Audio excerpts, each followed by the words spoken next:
Virginia is a major understatement, as well as for the Hurricanes.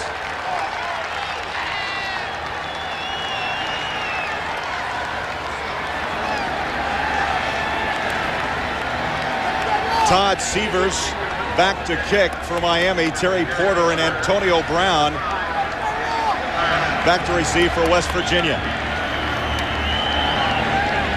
Eddie, Miami and West Virginia both coming off bye weeks. The Mountaineers took care of Temple a couple of weeks ago, while Miami lost, as we mentioned, a very tough fight with Bobby Bowden and Florida State at the Orange Bowl.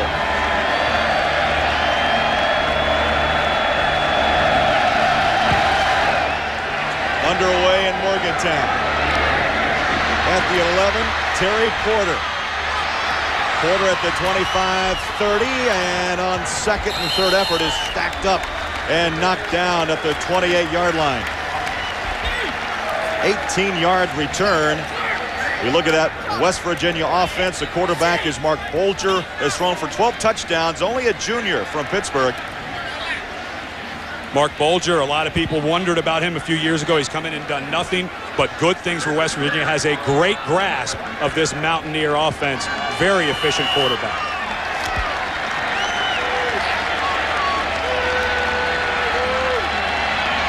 Bolger averaging 277 yards and 30 attempts a ball game. They open up with a 3-wide receiver set. Zeraway, flag thrown in on the pile at the 31-yard line. So the first carry for Zeraway in what seems to be nearly a month. Holding against West Virginia, where that flag is thrown, that's what you would expect. Everyone talks about the great skill players Don Nehlen has at West Virginia, but they also have a very, very good offensive line. Returned 4 of 5 starters on that Mountaineer offense, so we have a Mountaineer down. It's Brock Holland, number 69, the right tackle, the only new starter on that offensive line. Little simple dive play right up the middle. Probably called the hold on number 67, Eric DeGros, the center, but there you see Holland getting tangled up. But kind of a ticky-tack call to start the game. You've got to let them play. Holding against the offense. 10-yard penalty. First down. Jack Kramer, the referee today. Take a look at the West Virginia offense. Behind Bolger, Zeraway, 3 wide receiver set, Saunders, Foreman, and Ivy. And up front, Page, Dunnigan, DeGros, Buchanan, and Holland, who's still down. Solomon Page, the left tackle, one of the most gifted athletes on the offensive line in the Big East. Big guy with big hands. Watch them to run behind Page all day long on that left side. As they look at Brock Holland, will set that Miami defense.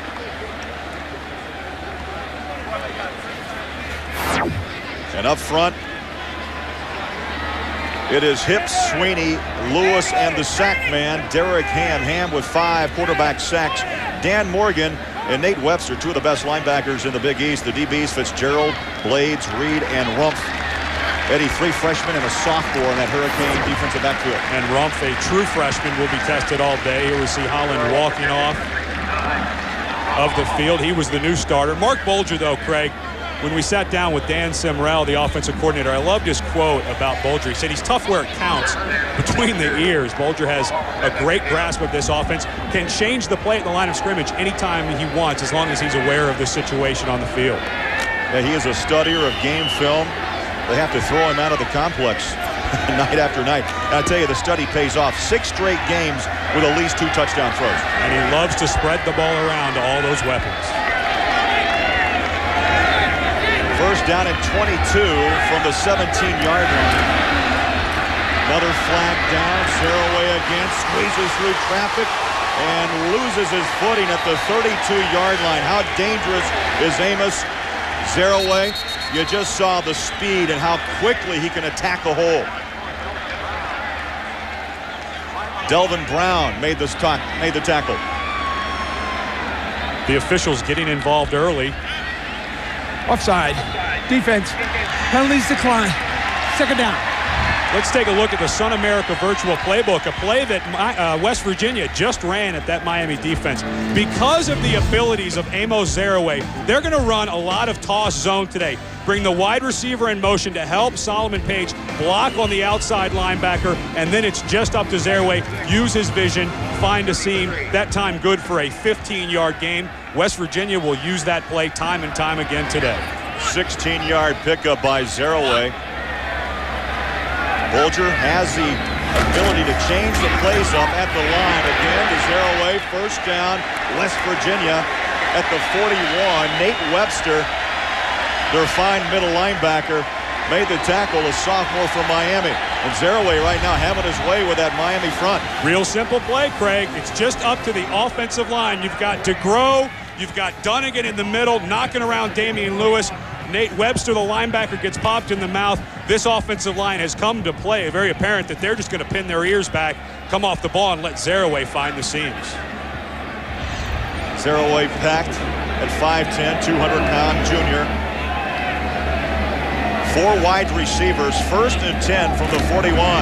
Bulger, a quick hit to the sideline, and the catch is pulled down by Corey Ivy. He's a junior from Boca Raton, labeled the fastest of those wideouts. David Saunders, the wide receiver. They're just going to run a little flanker screen.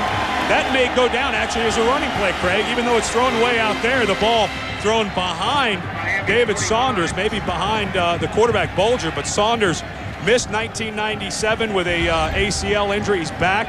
He leads almost every category here at West Virginia in receiving. Imagine the excitement Bulger had coming in the season knowing he'd have that weapon back.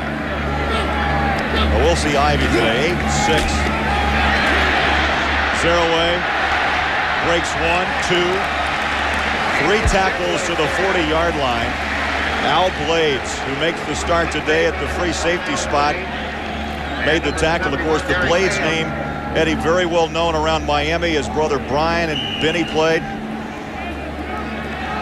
West Virginia very early on establishing the line of scrimmage. Although Zaraway's made a nice couple of moves, give the credit to the offensive line, getting a lot of push in the middle. The strength of this West Virginia offensive line is in the middle with DeGrow, Dunnigan, and Pecanis at the guards and center. How about Zaraway? 3 carries for 29 yards. That's his 4th, maybe a yard up to the 39. Nate Webster filled the hole in a hurry, number 52. For a College Football Today update, let's send you back to New York and Tim Brando. Timmy? Craig, we're going to take you to the Commonwealth of Kentucky. Game-winning opportunity for Seth Hansen, but Matt Mumme gets a bad snap from center. Georgia holds on to win this game after trailing 10-0 at one point. 28-26. Remember, it'll be Georgia against Florida in the cocktail party from Jacksonville next week on CBS. Boy, Kentucky almost pulled off another one. They beat LSU last week. Al Mumme really has that program headed in the right direction, although disappointed today. Saunders, the motion man. 3rd down and 4, across the middle, connected up to the 31. Boy, nice throw by Bulger. Marquise Fitzgerald, a redshirt freshman, left corner, made the tackle. 8-yard pickup. You hear about progressions for a quarterback. That just means he has to look to his first target, to his second target, and then back to his third, which is Corey Ivy. A good pocket by the offensive line allows Bulger to look down the field at all those different options he has. Corey Ivy, kind of the forgotten receiver, but all of the receivers at West Virginia will tell you that Ivy is the fastest of the bunch. Ivy, Antonio Brown, Hank Green, there's a host of them, and again, out to the far side is Saunders. He's a Biletnikoff Award nominee, 26 straight games with a reception. 26 straight. Let's go downstairs and get an update on the injured Brock Holland. Doc? Craig, you know, he's heading into the locker room, the right tackle, Brock Holland is. The injury is his left ankle. They taped it up. The doctor told me he's heard it before, but the chances of returning are, well, 50-50 or so, but he's just heading into the locker room right now. Back to you. Tanner Russell, number 79, is in his place at the right tackle spot. 8th play of this drive, and for the first time, Miami figures out how to stop Zaraway. Boy, Webster was the first to hit him in the pads, where you could echo all the way up here.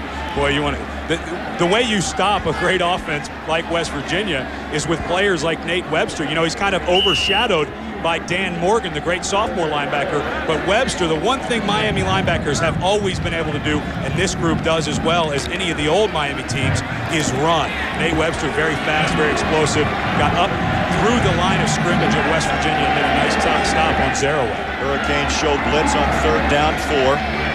Saunders, the motion man. Bulger got some backside help. Scoots it over the middle. Saunders makes a catch and another first down at the 19-yard line of Miami. Edward Reed and Webster teamed up to make the tackle, but great patience by the junior quarterback, Mark Bulger. You know, Mark Bulger came in as a starter last year for West Virginia. No one knew who he was, and so he got a little bad press. And even this year, everyone knew they had the weapons, but it's amazing. He just sits in that pocket, kind of dancing the feet around, but he never panics. He knows where everybody is on the field. That's when a quarterback really turns a corner in his progress as a starter, is knowing where everyone is on the field. He didn't panic, and he found Saunders underneath. 1st and 10, Mountaineers, 10th play of the drive. Bulger, wide open. Foreman, sideline, and fights his way past the 10 down to the 8-yard line. Mike Rump made the tackle. West Virginia very, very efficient in the red zone. 16 touchdowns on 20 possessions, 80% scoring touchdowns. And the only time they didn't score, they had a missed field goal one time inside the 20. But West Virginia, they have so many weapons on the outside. They can start running some crossing routes. Very dangerous once they get inside the 20. On the other side of the ball, Ed, you got to look at what Miami's defense in the red zone. Opponents have crossed the 20 15 times. They've let 5 touchdowns and 5 field goals come across. Pretty good battle right here, though. 3 wide receivers. 1st and goal from the 9. Zaraway steps on a dime and not much. Al Blades, number 20, Amos Zaraway carry. the free safety, the first to make contact. By number 7, Al Blades. Quincy Hips, number 90, the sophomore defensive end, is really doing a nice job of getting penetration, although he didn't make the tackle. He's made Zaraway a couple of times kind of stutter step before he can get to the line of scrimmage. As explosive as Zaraway is, that's what the defensive line of Miami is going to have to do all day. Get penetration, so he has to make a move before he gets to the line of scrimmage. West Virginia, this drive, impressive. 62 yards, 11 plays, and they are chewing some clock. Saunders in motion, leads away from Zaraway, makes the cut. Up to the 5-yard line, a host of white jerseys knocked him down. Edward Reed led the way, the strong safety. By Edward Reed. Watch the left side of the offensive line. They're just coming straight off the ball and getting really, really good push at the point of attack. That's Damian Lewis right there. He's getting reach blocked by Dunnigan to grow the center. And Zaraway is getting to the 2nd level. In other words, he's getting to the linebackers before he has to make a move. Remember the play before when Hips got penetration. If the offensive line could continue to get that kind of push, it's going to be a huge day for Zaraway. And a huge 3rd down. At the 5, goal to goal. Bulger, touchdown. He found Saunders.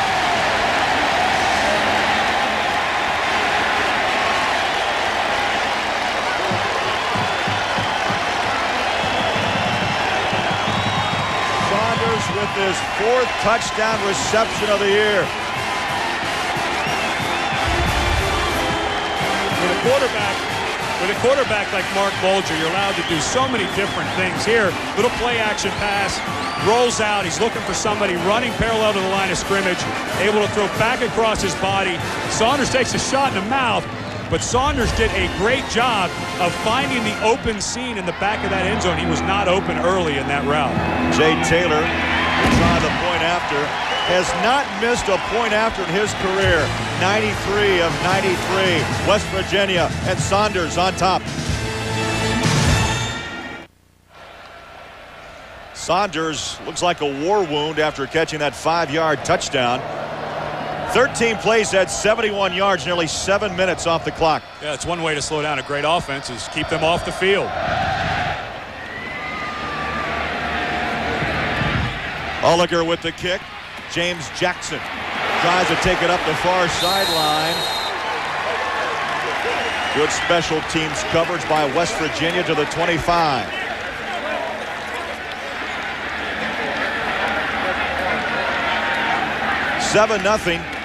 West Virginia, opening drive, marched it right down the field, and boy, Don Nehlen's got to be happy. We'll take a break. Mountaineers lead by 7.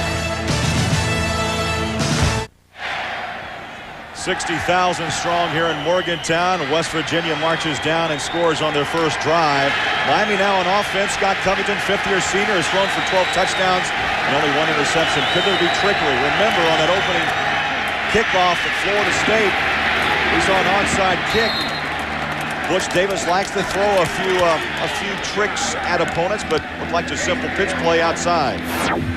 For Miami, Covington has plenty of targets. Edgerrin James is the tailback. Santana Moss, Reggie Wayne are your wide receivers. Up front, it's Hall, Mercier, Wise, Neely, and Gonzalez, a redshirt freshman. Gonzalez recovered from a sprained ankle he suffered against Florida State. That is the thinnest position for the Hurricanes, is the offensive line.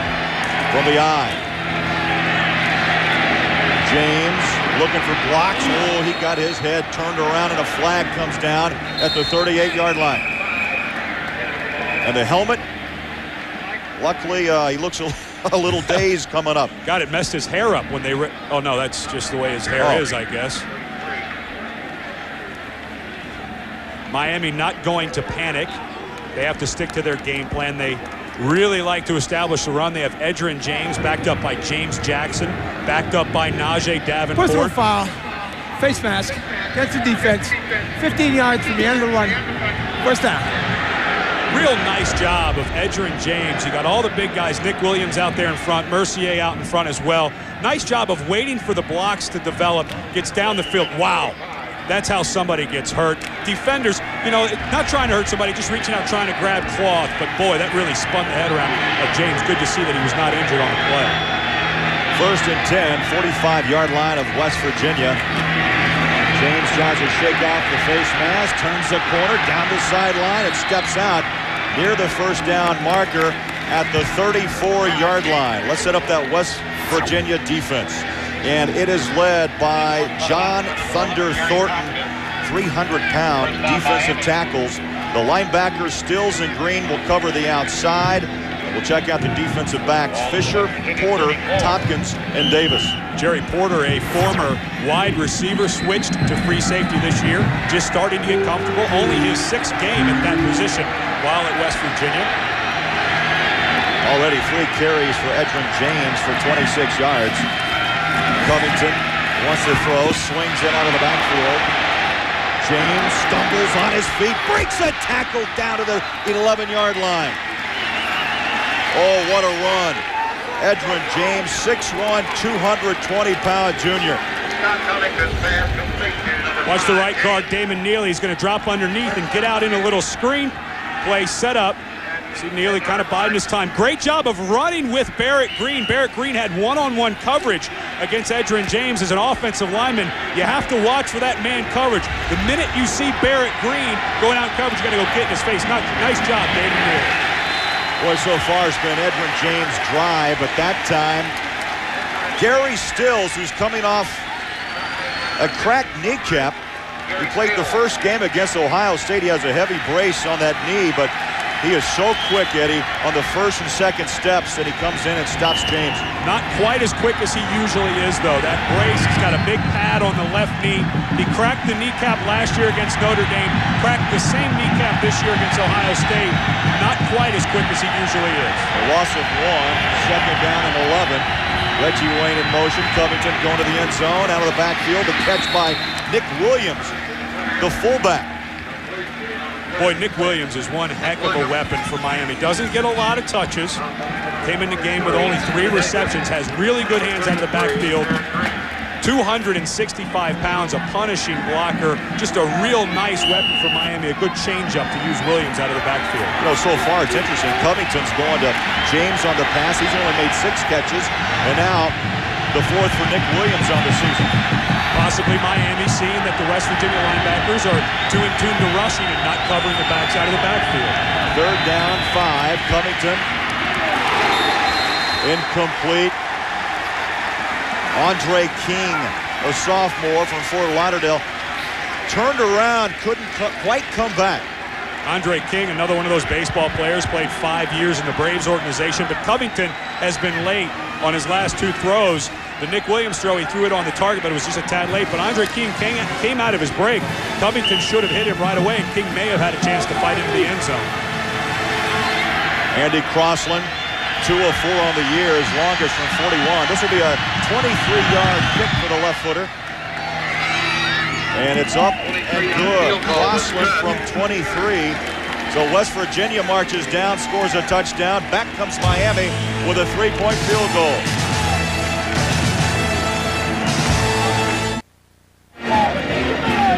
.6:14 remaining first quarter. West Virginia leads Miami by a score of 7-3.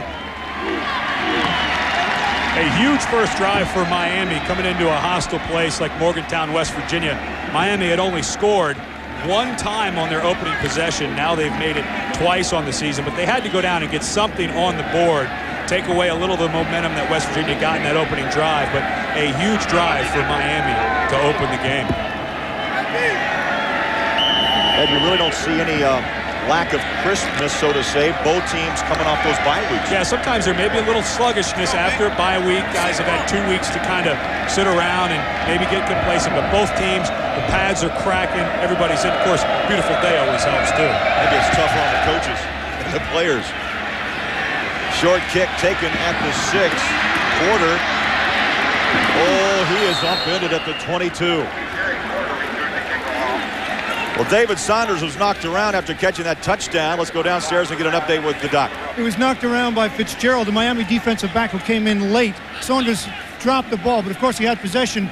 He actually cut his chin on the play. They put a butterfly Band-Aid on it, taped it up, and he'll be back in the game. He's fine. Craig? Late shot by Marquise Fitzgerald. Maybe should have been called, but there's a look at the bandage on the chin. Another thing, David Saunders wears braces. So he has to have a special mouthpiece for both top and bottom. I hope he had it in during that play, Craig, because those teeth would have been stuck into his lips. We had a chance to talk to David Saunders, fine young man, and what a set of mitts.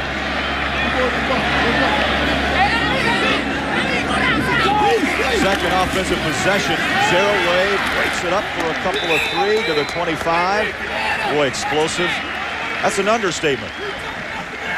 We'll get complete college football coverage at CBS Sportsline and log on Tuesday morning. Mark it down 9 a.m. Eastern time, and you can chat with College Football Today analyst and former Notre Dame head coach, the coach, Lou Holtz, at cbs.sportsline.com. Mark Bulger, the junior quarterback, very efficient, 100%. I'd say that's perfect. But he is the cog to this whole system. It doesn't matter how great your receivers are and running back are. If you don't have a guy who can get it to him, it doesn't matter. Zeraway.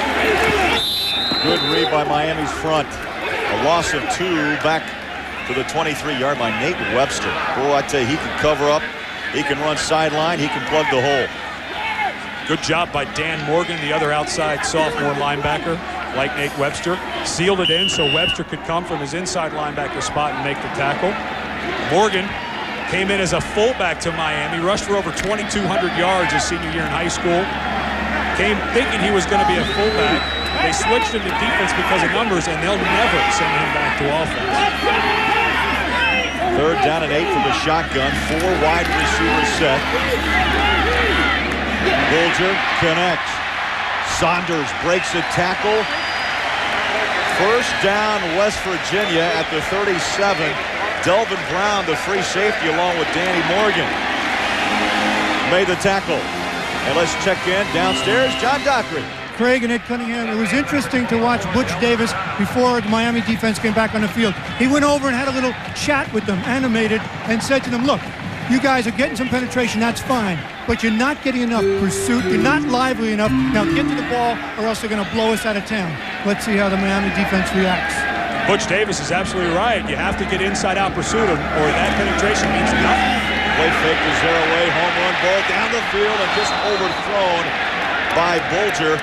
The intended receiver was Antonio Brown. Don Nealon told us yesterday this guy's too good to keep him off the field. Only a freshman from Miami. A true freshman from Miami, so kind of a big deal for him to get the play. But this Miami defense, They really are between a rock and a hard place. When we talked to Bill Miller, the defensive coordinator in Miami, and also Butch Davis, a former defense coordinator in the NFL, as well as at Miami, said the toughest part is you have to make a choice. Do we defend the run or do we defend the pass? And right now, West Virginia's toying with it. Second down 10 from the eye. Bulger 7 of 8. His first incompletion, and now Bulger signals for a timeout. And we'll take a break. 4:10 to go, first quarter.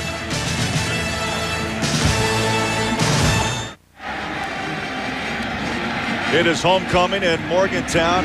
Boy, it's amazing. Late October day, Ed. Shirt sleeves. Oh, we got awfully lucky. I think John Dockery put it best. This day is a gift to us all. Quick slant to the flat. Out of bounds goes Saunders. That's the favorite throw by Bulger. You know, in recent years, West Virginia started out gangbusters, and then they've kind of slid home towards the end of the season. 1998, what's going to happen? You know, this is a true test today against Miami. Then they have to go to Virginia Tech. Then they have to play Syracuse at home. This will definitely, the next 3 games will tell, will they have another meltdown this year? You know, it's interesting. All the coaches we've talked to, offensive, defensive coordinators, Coach Don Nealon, all say, we don't know how good we are. This is the best defense West Virginia's faced since the opening game against Ohio State. 3rd and 8 from the shotgun. Bulger across the middle. Great pass. And it's completed. This time it's Corey Ivy. I got him this right. Right this time. Ivy wears number 8.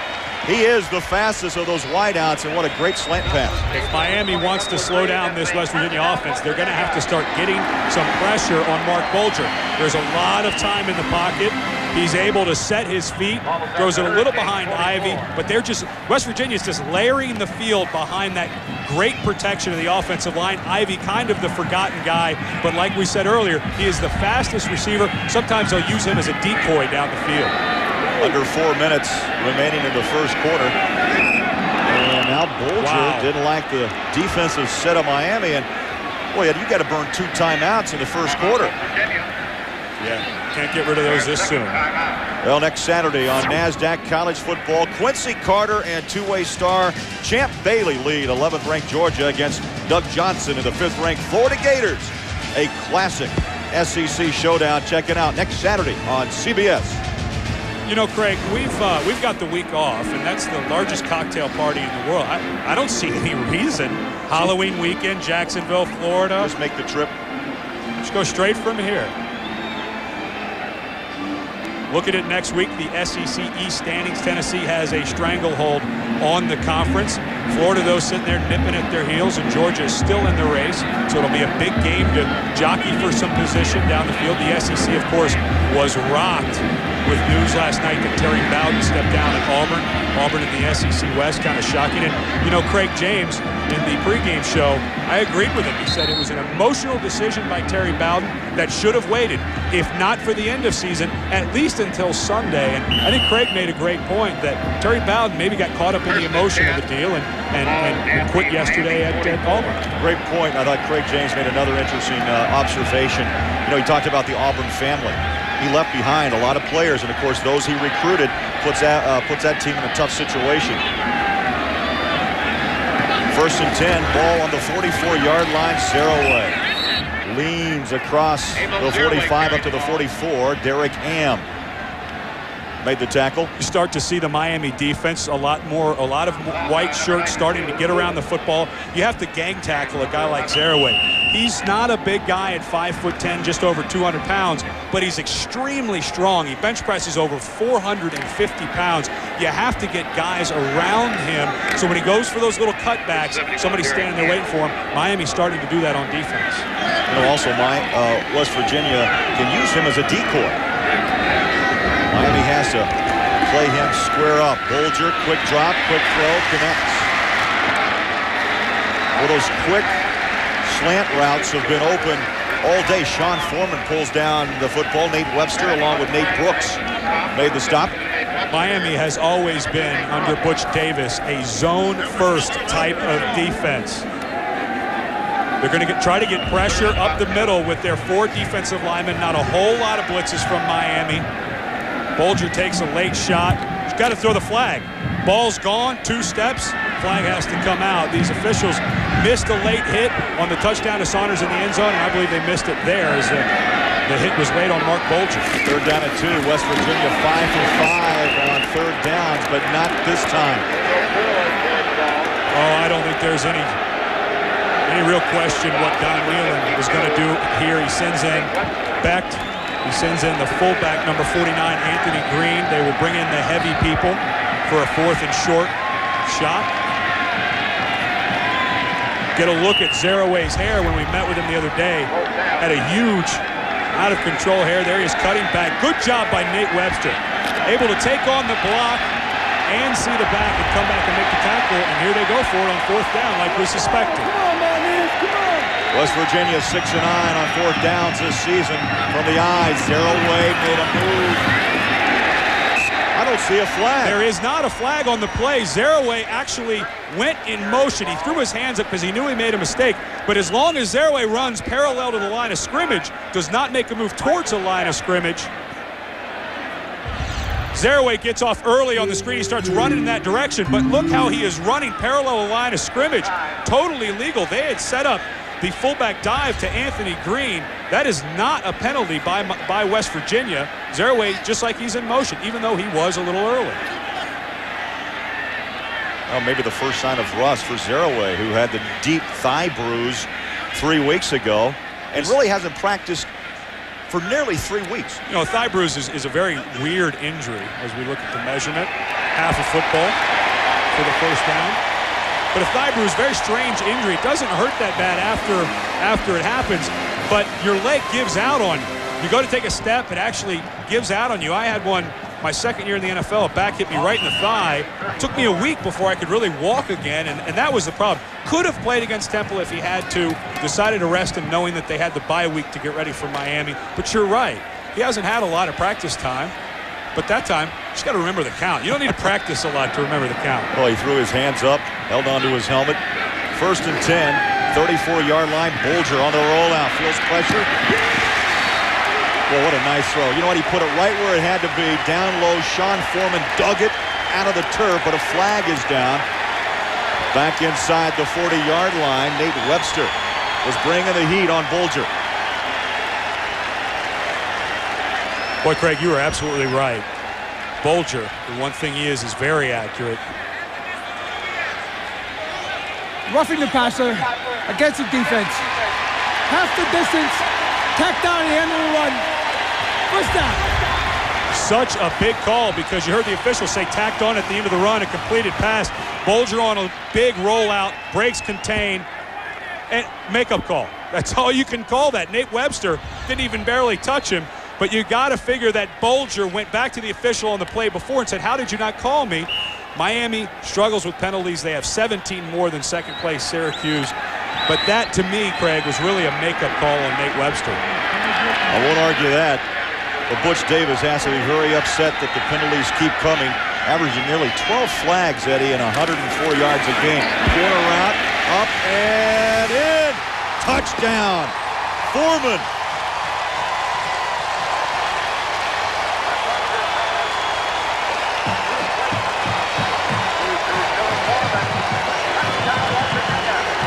Bolger has been impressive. Put that ball right up top. Foreman climbed the ladder and hauls down his 5th touchdown of the year.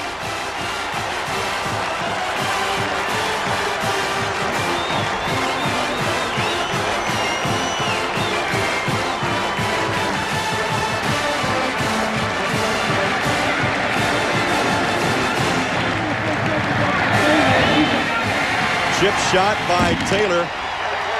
And Jay Taylor now 94 of 94 in his career. West Virginia 14-3. West Virginia's offense clicking here in the early going. 14-3 over Miami. 12 plays, 78 yards. They have dominated the first 15 minutes.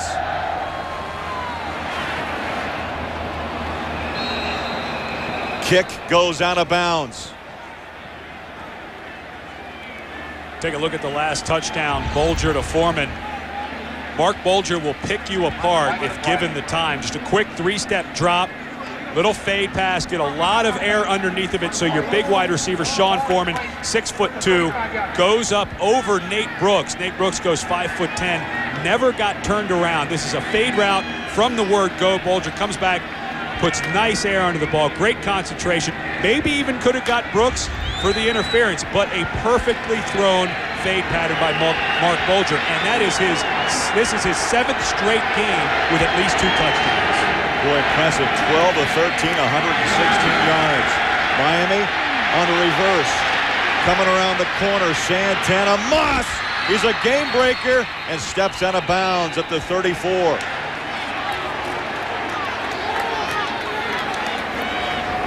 Just flat out speed by Santana Moss. Santana Moss was 2nd in the Big East Conference last year in the indoor 55 meters. Has great speed, gets around the corner. He's just going to step out right there, or he is gone. The West Virginia defense was fooled. They get the little toss fake to Edgerrin James, hands off to Moss, who almost loses the handle. Good job by the offensive line. Richard Mercier got out there in front of the reverse, got some nice blocks downfield. If Moss doesn't go out of bounds, though, that's 7 for Miami. Covington looks left, throws to the far side. Andre King breaks a tackle, still on his feet, inside the 30, down to the 27. Flags are down. We got a roughing the passer against, I believe, Gary Stills of West Virginia got the flag for the roughing. But that's the one thing you can't do against these Miami receivers. Andre King, another one of those great sophomore wideouts. You have to make the tackle after a 6-yard out. Personal foul. Roughing the passer against the defense. 15-yard penalty. First down.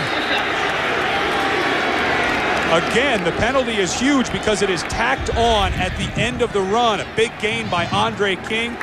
Gary Stills almost chop blocked by Nick Williams. A little bit late, but he went for the head, and then the toss to the turf. That's what got Gary Stills the penalty. But again, a huge penalty because it goes after the big gain by Andre King. But back to what I was saying earlier, Craig, with these types of receivers Miami has and Scott Covington can throw to, you have to make the tackle after the 6-yard out. 3rd flag on West Virginia. The word on Stills, great athlete, no question. Sometimes plays out of control because of his reckless abandon on the field. 1st and 10 from the 14-yard line. James lowers his pads to the 9. A pickup of 5. Boy, if Edgerrin James doesn't get caught up in that AstroTurf, I'm not sure he doesn't hit the back of the goalpost on that one. Well, that's the end of the first quarter with the score and a wild one. West Virginia leading Miami 14-3. We'll return to Mountaineer Field right after this message and a word from your local station. Start the second quarter in Morgantown. Miami on the road, trailing 14-3, but the Hurricanes inside the 10-yard line, looking at 2nd and 6. Nice drive by Miami. They only got the ball one time in the first half. Very effective in the red zone, just like their opponent today, West Virginia. 75% touchdown. Covington, quick hit. Down inside the 5. Reggie Wayne made the catch at the 2 and knocked out by Scooter Davis. Boy, Miami has really done a nice job on offense today. They've stuck within their game plan. Run Edgerrin James had a lot of success with James running the ball, and they're starting to spread the ball on the outside. Those very speedy receivers. Reggie Wayne, another guy with great speed on the outside. Another one of those great sophomores that Butch Davis has put together. Very young Miami team, but man, do they have a lot of talent in a lot of different spots. Wayne sometimes gets overlooked if Santana Moss. Wayne was a Big East Rookie of the Year, and a quick just walk-in touchdown. James. Sounds like this crowd went home. There is dead silence. Not a whole lot of folks made the trip up from Miami, but man, this crowd, are you sure I mean, we're seeing the pictures, they're still here, but they might have left for a hot dog. Give me a boo or something, you know, at least be upset that Miami scored. They're just... So far, you know, there's been a lot of controversy about the actions of some of the fans here in Morgantown, but so far very quiet. And the extra point is up and through. Crossland connects. Wild one going on in Morgantown, West Virginia by 4.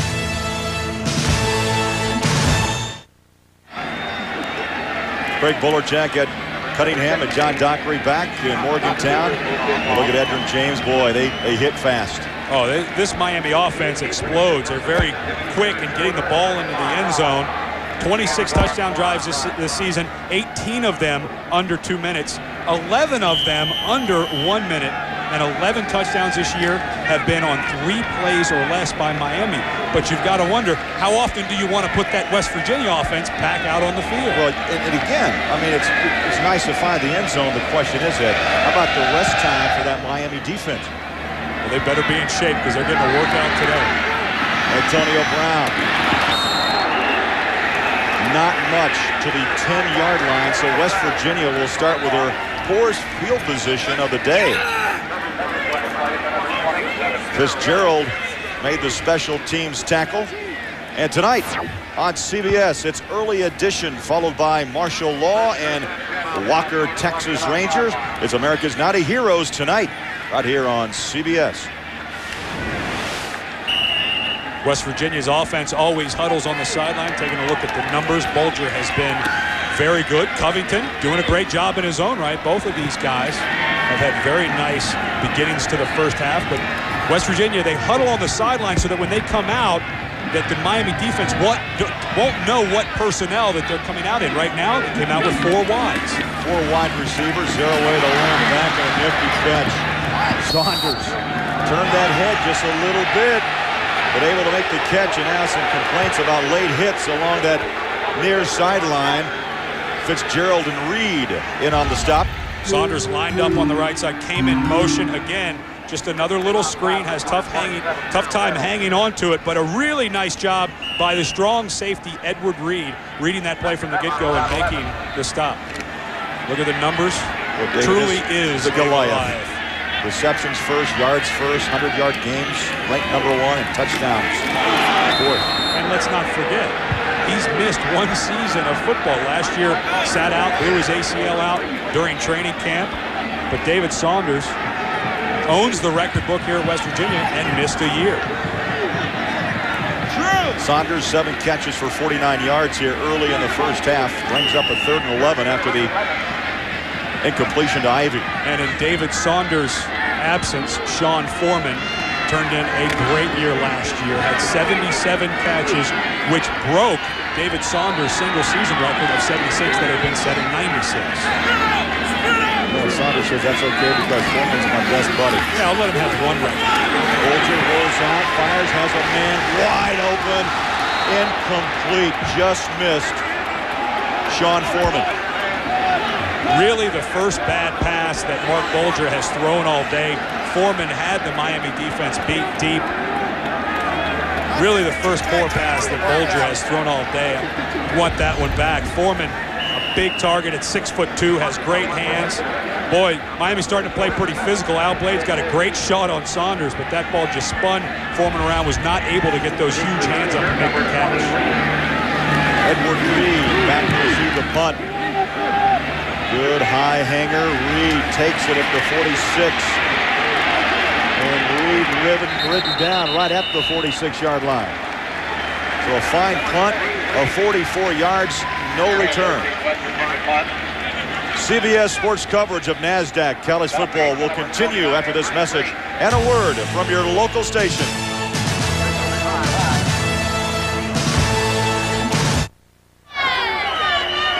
West Virginia leads Miami by a score of 14-10. Welcome back to Morgantown. Craig Bullerjack and Ed Cunningham. We talked about both teams explosive on the offensive end, but yet both know very well how big this game means in those Big East standards. Well, you know, Virginia Tech losing to Temple opened it up for everybody. West Virginia still undefeated in the Big East, but Miami with that 1 loss to Virginia Tech really needed that game last week by Temple.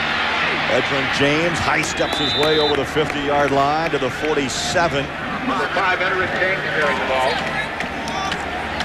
Number 41. Some great blocking so far for Edrin James. He's done a nice job after. But let's watch Nick Williams, the fullback. He's going to go out in front of the run by just a quick pull by the offensive line. Excuse me, that's Richard Mercier who gets out on number 45. Kyle Caden, and does a nice job of cutting him down and letting James get on the outside. Motion on both lines. and flags come down.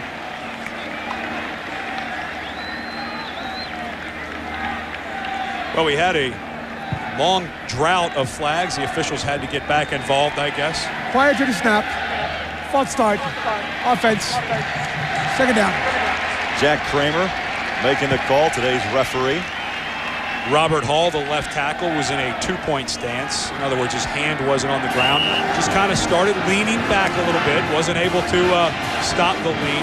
As an offensive tackle, especially the left offensive tackle, a lot of pressure out there trying to block Gary Stills and those guys, trying to get every advantage you can. So instead of 2nd and 2, 2nd and 7. Quick hit to the flat. Near sideline is Reggie Wayne.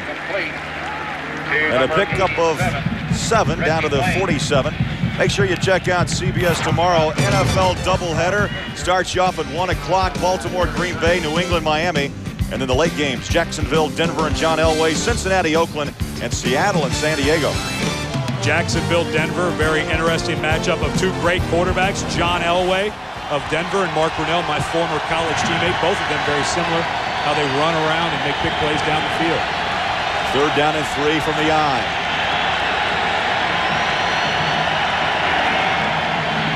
James, second back through, big hole, makes a nice cut at the 40, breaks it down inside the 25 to the 24-yard line. Jerry Porter hopped on his back and kept James out of the end zone. 23-yard pickup, Edgerrin James. Same play run just a minute ago. Richard Mercier and left tackle Hall are going to pull out. But watch Mercier again get the cut block. Get your defender again. It's Kyle Caden. Actually, didn't get a piece of him. That was all good running by Edgerrin James. But again, the exact same play that was run a few moments ago. Edgerrin James getting outside. Good job by the offensive line, giving him some different lanes to run through. James, 8 carries, 61 yards. In the first half, Covington looks right, throws back across the lane. And James inside the 15 to the 11-yard line. First down, Miami. Barrett Green made the tackle. Green, a former strong safety. He turned linebacker, and Coach Nealon told us, boy, he should have made the move a lot earlier. He's a fine one, number 33. Barrett Green has yo-yoed back and forth from linebacker to safety, now back to linebacker, leads this West Virginia defense with 70 tackles. How important is he to this West Virginia defense? He has 70 tackles. The next best guy only has 35. Green averaging, how about this, 14 tackles a game. James right up the middle. Still on his feet. Oh, touchdown!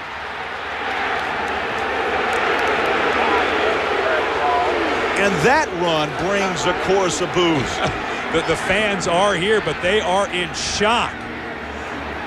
Edgerrin James did not have a great outing against Florida State, and he has showed up at West Virginia running all over. Once again, Miami pulling a lot of their linebackers. Barrett Green tries to tackle him. Tompkins tries to tackle him. And Edgerrin James puts the hand down, a drill that running backs do all the time to keep their balance. Put the hand in the ground to keep your feet on the ground. Great job by Edgerrin James. Crossland's kick is up and good. James having a marvelous first half. 9 carries, 72 yards, and a pair of touchdowns. Miami road leads by 3. Blue skies in Morgantown. West Virginia, Eddie, had a 14-3 lead, but Miami has come back to score 2 unanswered. That's one of the longer scoring drives of the year for Miami. Boy, they get the ball in the end zone very quickly. Edgerrin James does a lot on his own during that run. What a fine run and great balance. Get that hand down and get in the end zone for Miami. Later, John.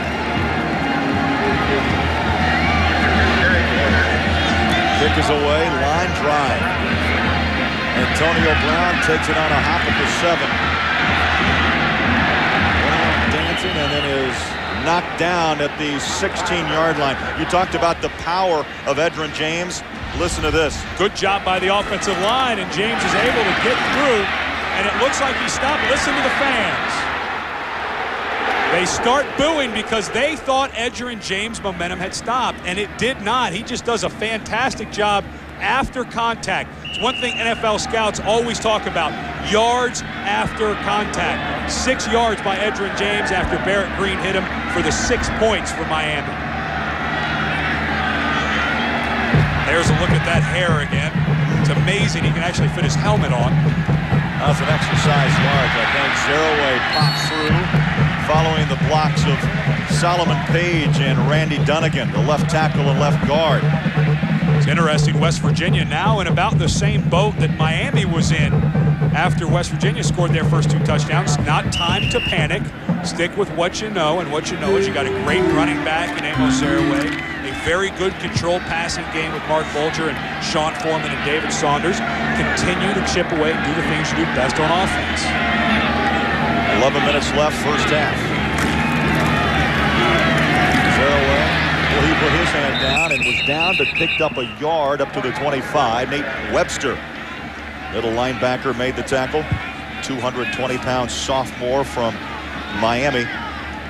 Well, I tell you, the Miami linebackers, Ed, simple.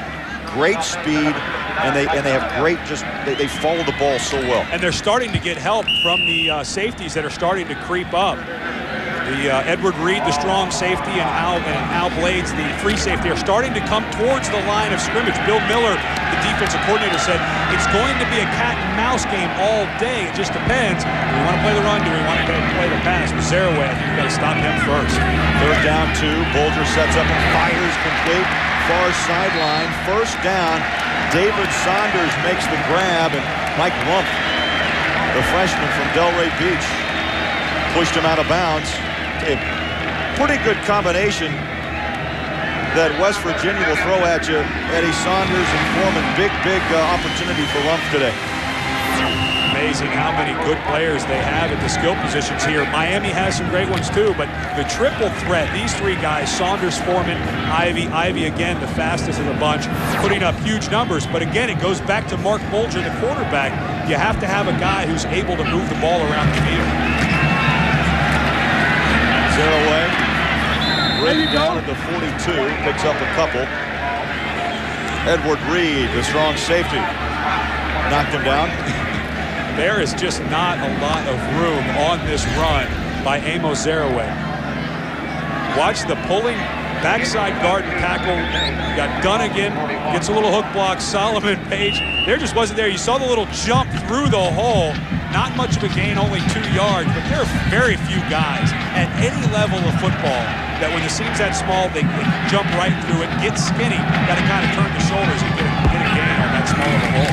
Well, rare I formation set. Zeraway hops, skips to the 44-yard line. Webster again just stacking up those tackles again today. You got to figure Don Nehlen and his offensive staff, Don Simrell, the offensive coordinator, willing to eat some of this clock off. I think they've seen enough of this Miami offense, the quick strike offense today, and they're going to want to grind some of this clock out so they can keep Covington and Moss and Edgerrin James especially off the field, hopefully for the rest of this half. Third down and 5. Bulger swings it out. Not a good pass. He wanted Zeraway on the flat. You see a little push after that play? Well, what you see is Miami starting to get that swagger. You know, Miami has always been known as an in-your-face type of program. Butch Davis has done a fantastic job of trying to change that image, but you still have to play with confidence. And it may seem a little cocky, but you start to see Miami getting some of that confidence back. Jay Taylor will punt for the 2nd time on the day, back at his own 30. Edward Reed awaits the punt for Miami. Go get it, baby!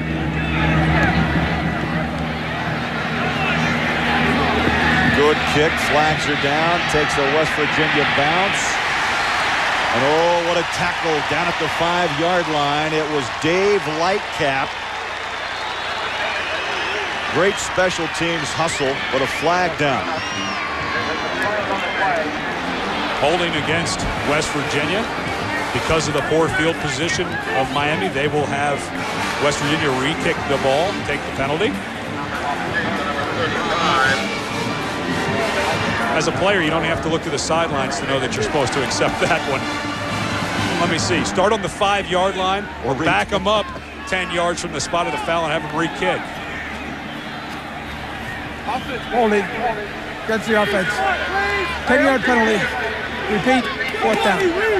Don Nealon 3 years ago changed all of his protection, all of his punt protection, and West Virginia went to a drop-back type of punt blocking. There's the center, gets knocked down and pulls the Miami player with him. That's what if the official behind you sees your hand behind him as you pull him down, he'll call that every time. But West Virginia had some problems getting some punts blocked. Back in '96 against this Miami team, had one blocked to lose the game. So Don Nealon changed their entire punt structure. They've had a lot more success blocking the punt blocking for the punt since then. Crossland again will punt. Oh, kicked it straight up. This one goes out of bounds, and it will depend on the spot. And right now, Miami, instead of being pinned on their own 5, could be near midfield. They just gained 48 yards of field position, did Miami, by accepting that penalty. Now they're going to mark it actually inside West Virginia territory, Eddie, at the 48. That was a 19-yard punt. Jay Taylor, the punter for West Virginia, does punts, kickoffs, extra points, field goals. He has a strained hip flexor that has slowed him down, and that was probably why he had such a short punt.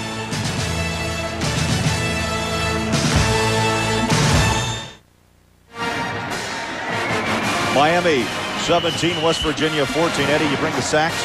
It's homecoming. That's the alumni band. Nah, I left the Sacks at home. You know, when you're on the road, that's a big thing to be carrying. Although I brought my golf clubs, I might have been able to fit it in the bag with them. Fumble on the snap. Covington looks like he covered up. Stills has somehow disappeared, Eddie, in this game. Let's go downstairs and check in with John Dockery. And you know, Craig, we talked about Gary Stills coming back after 4 games of being out with that broken kneecap, the inspirational, emotional leader of that defense. Well, he hasn't had a good game. He missed some assignments, hasn't been tackling well. Came off the field, was really hot. He had some words with the coaches. They're letting him calm down. It's not so much that he's injured. I think they're just letting him calm down. And Thornton has played well at his position, so we'll see what happens. Oh, good hit. James takes a fall. And he was met by Mark Thurston, the redshirt freshman out of Miami. Mark Thurston, the outside linebacker who moved into the starting role when Gary Stills came out, runs a little stunt with John Thornton, comes inside the offensive guard, does a nice job getting up the field. The Miami offensive line, they need to set on the same level when they're running any type of pass blocking or any type of draw. They have to set on the same level to pick up that stunts. Gary Stills comes back into the ballgame. 3rd down and 14 for Miami. Covington from the shotgun. Covington pumps fine, goes down. Boy, good protection, but the pocket, you can only hold him at 3, maybe 4 seconds. And that time, good downfield coverage by West Virginia. You know, if you think it's odd to see a guy number 87 rushing the passer, is there a flag on the play?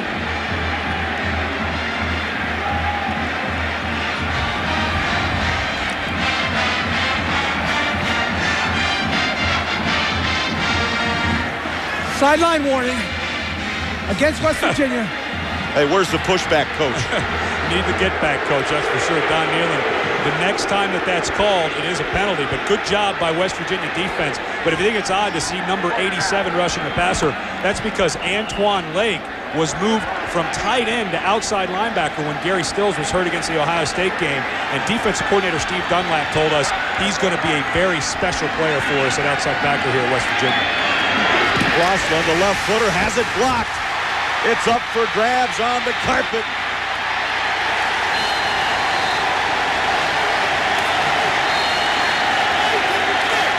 David Carter and Seth Abraham able to come in.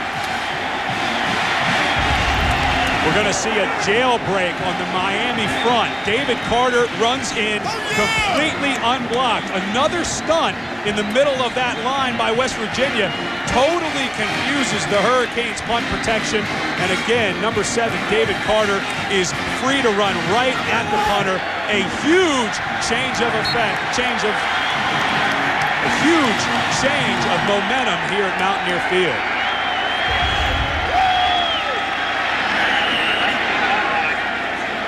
Miami with the 17-14 lead, but after the block punt, West Virginia at the 19 of Miami. Bulger fired. Far side, the catch and pitch.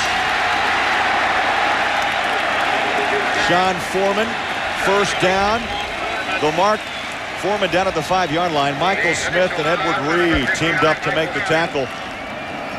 Butch Davis, going all the way back to his days at Miami as defensive coordinator for Jimmy Johnson and at Dallas, has always been a zone type of defense where your cornerbacks play just a little bit off the ball. Miami might start to consider playing a little more bump and run because West Virginia's underneath stuff is killing them.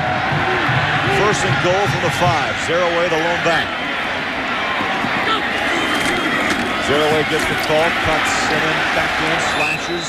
Inside the 5 to the 4, a pickup of 1. Webster again has covered this field sideline to sideline, makes a tackle for Miami. But again, Butch Davis earlier in the game had that talk with his defensive line that John Dockery told us about, getting penetration. That time Michael Lawson did a fantastic job getting up the field, but again, it's the unbelievable balance and cutting ability of Amo Zeraway that was able to run away from Lawson. First 8 carries for Zeraway, 35 yards. The last 8 times he's touched the ball, only 11. High formation. Bulger rolls, fires, and smartly tosses that one 15 yards behind the end zone line. Wow, the maturation process of Mark Bulger continues. Nobody open. It was a one-man route. Sean Foreman running along the back of the end zone. Nobody is home, and Bulger again, very mature quarterback, his second year as a starter, just a junior. Foreman working down one-on-one, comes out in the option route. Nobody home. Get rid of it, throw it to a fan, send it as a souvenir, whatever you do. Do not take a sack or try to force the ball in. This West Virginia offense last year limited Ed in a lot of ways, but they continue to just kind of give Bulger new assignments, new reads week to week. 3 wide receivers, Bulger on the slant, touchdown. Corey Ivy.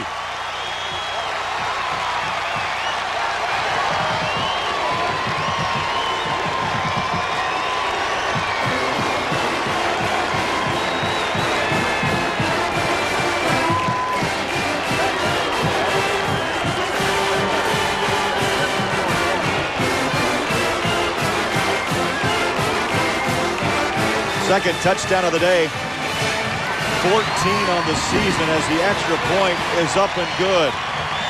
Bulger having a fine afternoon. Connects with Ivy, and West Virginia takes a 21-17 lead.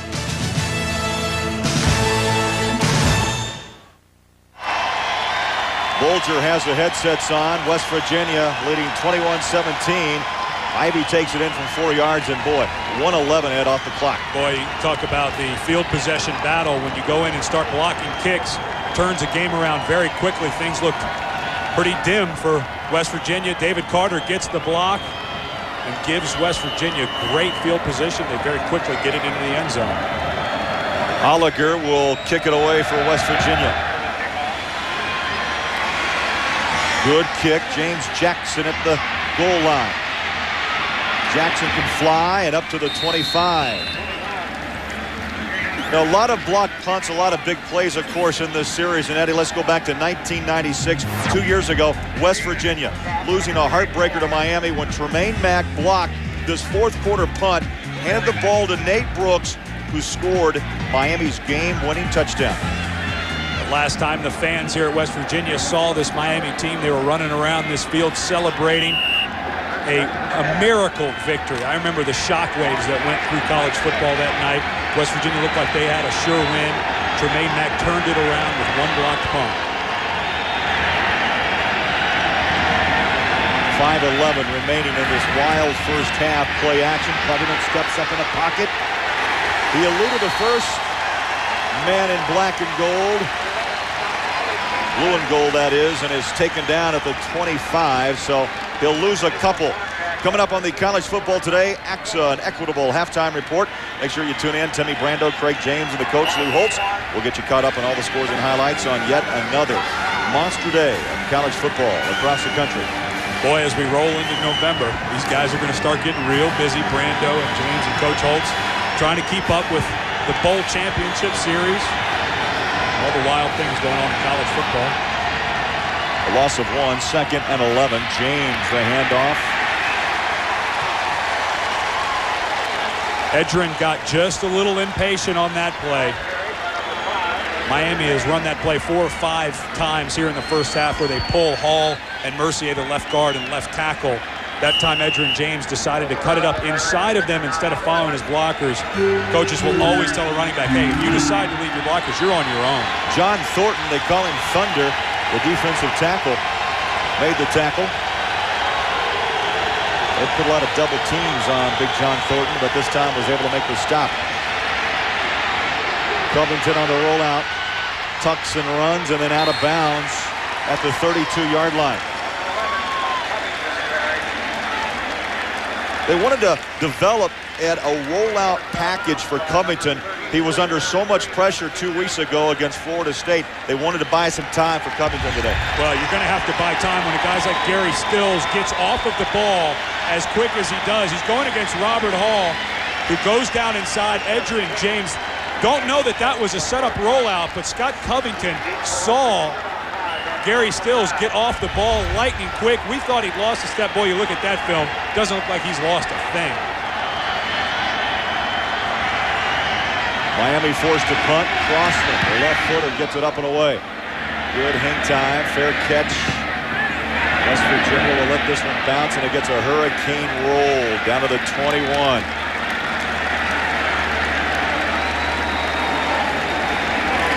Well, Time Magazine calls Sammo Hung America's least likely, most refreshing network star.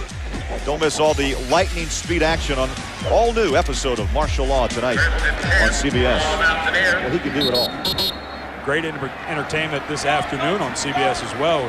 Got a fine ball game, but it's amazing how quickly things turn because of the kicking game. You know, coaches get, that's when coaches get gray hairs, is when things go wrong in the kicking game. But West Virginia comes out, blocks a punt, turns the momentum around. Now their defense came out, has a good 3 and out against Miami. Bulger returns with a 21-17 lead. Play fake, sideline, complete. Boy, Bulger, well, he may not be the flashy kind, but you know, he's blue collar, I guess you could say, gets it done. Saunders picks up another catch. But every time I hear adjectives like that, Craig, it always makes me think that they think the guy can't play, that he's just a gritty. That's not the case with Mark Bulger. He has a very quick release, a good arm. He knows the offense inside and out, and his timing is impeccable. That route there, he threw that ball long before his receiver came out of the break. Get it to your playmakers right now. Let them make people play. Forget all the adjectives. This guy can flat play. So far, 17 of 22, over 150 yards. We'll do the fakeroo down the middle, has a man up on the ladder. Foreman with a miracle catch at the 25. And he beat the freshman, Mike Rumpf. And you talked about his arm strength. Mr. Cunningham, kudos. They're going to run a little play fake. They fake the reverse. They're going to fake a little handoff to Zaraway. Then Bulger fakes it, hides the ball very well. Mike Rumpf is actually in good position, but he never gets around and finds the ball. Sean Foreman goes up with those huge hands, pulls it down for a 46-yard grab. Very quietly, has over 100 yards receiving. Now Zaraway breaks open. Boy, you get the ball downfield on the pass. Sometimes the defense is on their back heels, and this time Zaraway just pops it for 9, and a flag is thrown. I really liked what Mark Bulger did after that long completion pass. He got his offense down there as quick as possible to run that play because, like you said, Craig, he knew that Miami defense is scrambling around. They're on their heels a little bit. They rip off an 8-yard, but we'll see if it's good after the penalty. Here's Jack Kramer. Dead ball, personal foul, offense. Boy, was he winded? He's running around. I mean, all these big plays, this offense is not a whole lot of defense has been played on Mountaineer Field today. He's had a lot to keep up with. Jack better spend a few weeks on the treadmill. Hey, Bulger, 18 of 23, 200 yards, 3 touchdowns. That type of performance will definitely put a little sweat on the brow of Butch Davis. And with his 200-yard game, that's the 13th time in his young career he's been over the 200-yard mark. The most ever at West Virginia University. Amazing, only halfway through his junior campaign. Again, last year, everyone talked about Mark Bulger, the new guy under center for West Virginia. Could he get it done? The only thing he did last year was go out and throw for over 2,000 yards. Best ever by a sophomore at West Virginia, and second best ever at West Virginia. He's answered a lot of critics in his career. Well, he had recruits out of high school said he could not play Division I. Looks right, looks left, comes right back, picked off. Edward Reed. He made the read and is knocked down at the 42-yard line. Edward Reed, playing that strong safety spot, came up playing center field and picked him off. We've been talking all day about Miami being in a zone defense. The one thing it allows you to do is it allows your safeties to kind of lurk back there, play a little robber. Bulger goes to a second read, and Edward Reed is right there to pick him off. A good job by the strong safety, reading the quarterback's eyes when he came back to his side, stepped right in front of Anthony Beck. Another big play in this game. Boy, it's amazing how many times this game can go back and forth. Second interception of the year by Reed, and the third pick thrown by Bulger. That was a 37-yard return. Covington on the pitch. Santana Moss cannot get outside. Check that, Edgerrin James. Charles Fisher and Chris Edmonds chased him down. Miami keeps that running game going. I would do the same thing. They're going against a West Virginia defense that has really struggled against the run this year. There's a look at the numbers of the two backs. If you'd have said Edgerrin James would outrush Zerway, most people would have looked at you like you're crazy. But the reason Miami having quite a bit of success running the football is that the defense of West Virginia giving up 231 yards a game. That's 105th in college football. There's only 112 teams in Division I, so West Virginia has struggled against the run all year.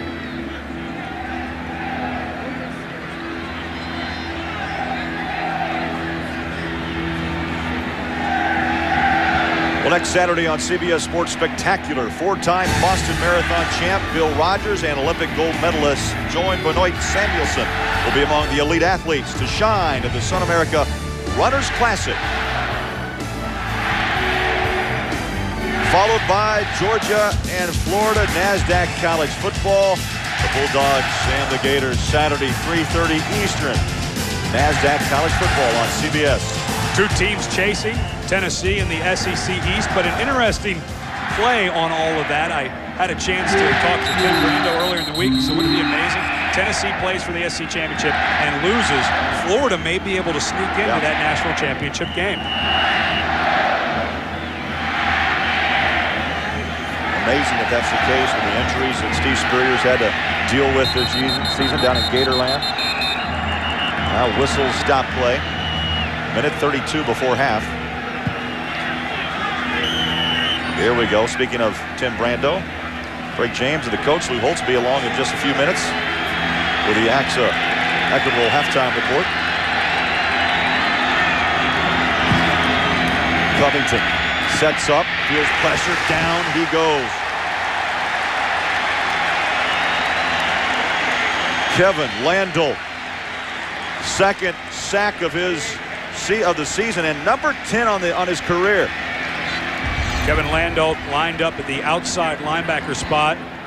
The offensive line sliding away from him. Edgerrin James had to block him, and Landell just ran right through him. Number 75 comes up to try to help. That's Damon Neely, the right guard, but just couldn't get over there in time. A good job by Landell. You know, this West Virginia defense, although they've struggled against the run, can really get after the quarterback. 3 sacks on the day. Gary Still's back. They can really get some pressure on him. And I'm surprised that we have not seen Miami move the pocket a little bit more. We were told during the week by Larry Coker, their offensive coordinator, that they'd worked on it during the 2 weeks off, and I expected to see them move the pocket a little more, Greg. Covington told us, rollout package. You wanted to have just a few extra seconds. You saw in the opening, too, Eddie, you talked about just the pounding he took 2 weeks ago at the Orange Bowl against Florida State. Well, Covington called the timeout. We'll get an update with John Dockery. You know, Craig and Ed, I was just wondering about that timeout. Why call a timeout? It's 3rd and 23, ball on the 45. West Virginia only had one left. Why not force them to use a timeout so they don't have much room when they get the ball back? I'm a little surprised myself. I thought it was a bad maneuver by Butch Davis of Miami. I agree with John Dockery. I mean, run the play, but at the same time, this is a big down to decide what you want to do. But Doc may be right. They could have saved that timeout. 3rd and 23. Covington steps up, fires. Complete. Man was wide open. Reggie Wayne, Big East Rookie of the Year as a freshman, of course, a year ago. And, well, Doc. Hey, Doc, let's wipe the egg off of our face because Miami just made us look dumb. Maybe they knew they had to call a timeout to set up Reggie Wayne for the first down. Shows a lot of confidence. Scott Covington has to avoid the rush of West Virginia. Does that by moving up in the pocket. Good shuffle to find Wayne downfield, and those are the types of plays as a quarterback. Those are big, big plays. 3rd and 23. Late in the first half, you need those types of plays. Miami making a move just before half. Like a mix-up on the pass pattern. You had Wayne coming one way and Santana Moss cutting to the near sideline. Incomplete. Moss was just running a little flat route, didn't get his head around quick enough, but the ball was thrown behind him by Covington. Moss quiet, Ed, on the day. Of course, an explosive receiver. Everyone knows he had the 3 touchdowns in a 4-minute span against Rutgers a few weeks ago. Oh, he can explode in a hurry. You never want to forget about him if you're a defensive coordinator. No catches so far here in the first half for Santana Moss. Covington in the pocket, fires in and out of the hands, incomplete, a little low. Again, looking for Wayne. That stops the clock with 1:10 remaining second quarter. You know, with 1:10 left and a couple of one timeout left, of course, they burned the one that Doc and I talked about, but a little surprised they haven't maybe just sprinkled in a little run. You can't use it every play because of the time, but just sprinkle it in to keep this West Virginia defense honest. You've had so much success running the football on the day. I'm surprised they haven't tried to run it a few more times on this possession. 2 wide receivers to the near side. Covington again throws. Picked off. It's taken by Fisher. Charles Fisher at the 40 and is up in it at the 42.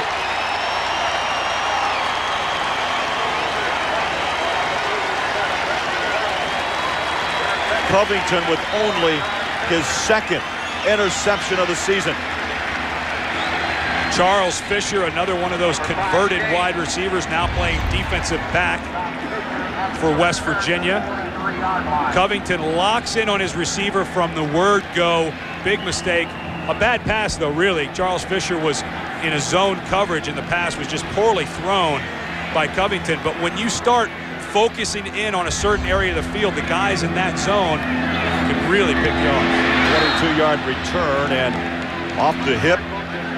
Not quite.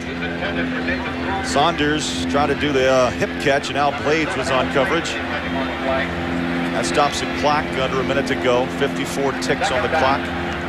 It's one of those plays that Mark Bulger told us he loves to run, the play action timing route, where he does a little play fake, 1, 2, 3, boom, the ball is gone. Then it's on the receivers to get themselves open because they know the ball's coming their way. Good look at Mark Bulger out of Pittsburgh, Pennsylvania, junior. 6'3", 210 from the shotgun. 4 wide receivers set. Oh, shovel pass. Fairway. Big hole to midfield. That will bring up a 3rd down and call it 3. Nate Webster stayed home. Great defensive effort by Webster, who's got to be in double digits on tackles. What have we not seen by this West Virginia offense today? You know, they've changed some formations around, gone to a more spread offense. We've seen fake reverses, passes down the field, underneath routes. Now you see a shovel pass. They got the whole complement. Draw play. That's another one out of the bag. First down, Saraway to the 40. Clock will stop, remember, when they reset the chains after the first down. 24 seconds remain. First half. Very interesting by West Virginia. They've left, as a Miami player is down, they've left their trips receivers on their side of the bench, and that allows them to run in a few fresh bodies while the team is getting set to run their offensive plays. That's Dan Morgan. Dan Morgan looked to be holding his right ankle. He's the Big East leader in tackles. 83 when this game began, and Ed, it's amazing, 16 stops a game. And at 19 years old, you start to understand the youth at Miami. They were hit with a bunch of scholarship reduction penalties by the NCAA. And Dan Morgan, at 19 years old, he leads the Big East. He's got 139 tackles in his last 8 games. But Butch Davis has found some great young players here at Miami. Bodies just fly around everywhere once the pile starts to form. Zaraway, a good run up the middle. There's Morgan coming in for the tackle, and Nate Webster lands right on his ankle. You know, those are the things that you just can't help. It's like playing basketball when you come down with a rebound and roll your ankle. But Morgan looks to be walking okay, not too gingerly. 4 tackles, as you saw on the day. Clock now starts. Under 20 seconds, low snap, shotgun, Bulger, home run ball up top and incomplete. Stops the clock, 13 seconds remaining. That ball was thrown away by Mark Bulger. Another good read by him. His receiver did not beat the press off the line of scrimmage. So just throw it down out of bounds, come back for another play. And again, you save that timeout. You don't have to call the timeout. You get the ball out of bounds and it stops the clock.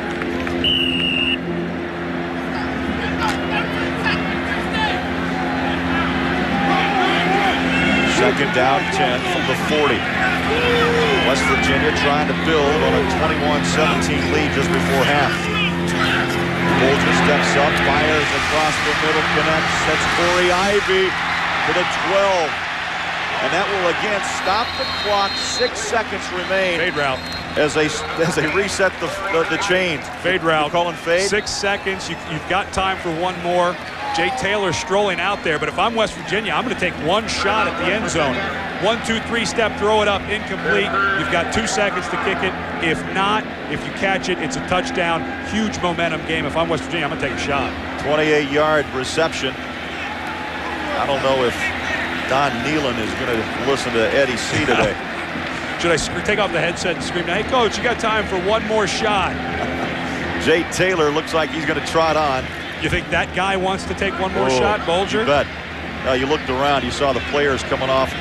Saunders, Ivy all wanted to have one shot at the end zone. 6 seconds remain. Field goals on the season, 5 of 6. His longest boot from 47. This will come from 29 yards.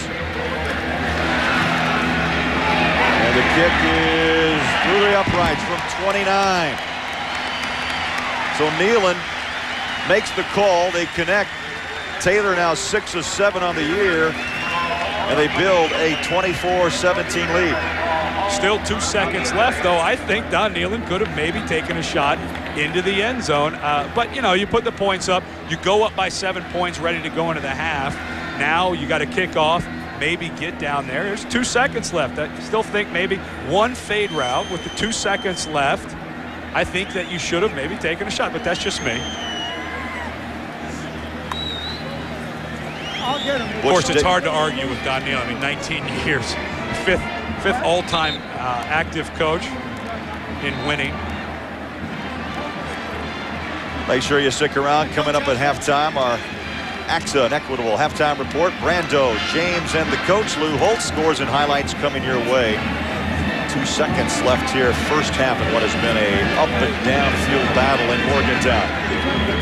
I guess maybe some are heading to the getting a quick break on the snack bar. Well, there's going to be long lines at the restrooms. These fans would like to get there, but they forget how this game has been going. We've already had a blocked punt, a bunch of huge touchdowns. Never know what can happen in this matchup. Oliger will kick. James Jackson and Najah Davenport await the kick. You're right. Miami so explosive. 2 seconds.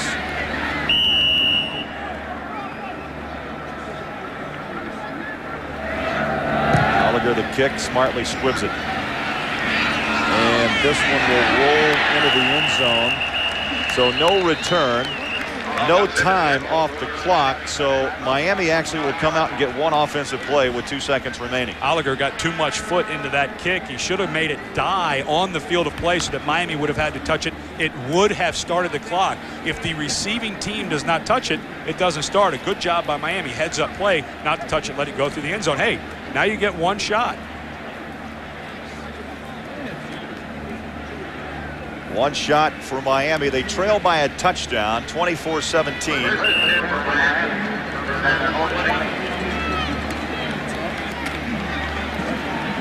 All right, Coach, call it. It looks like they're going to take a knee.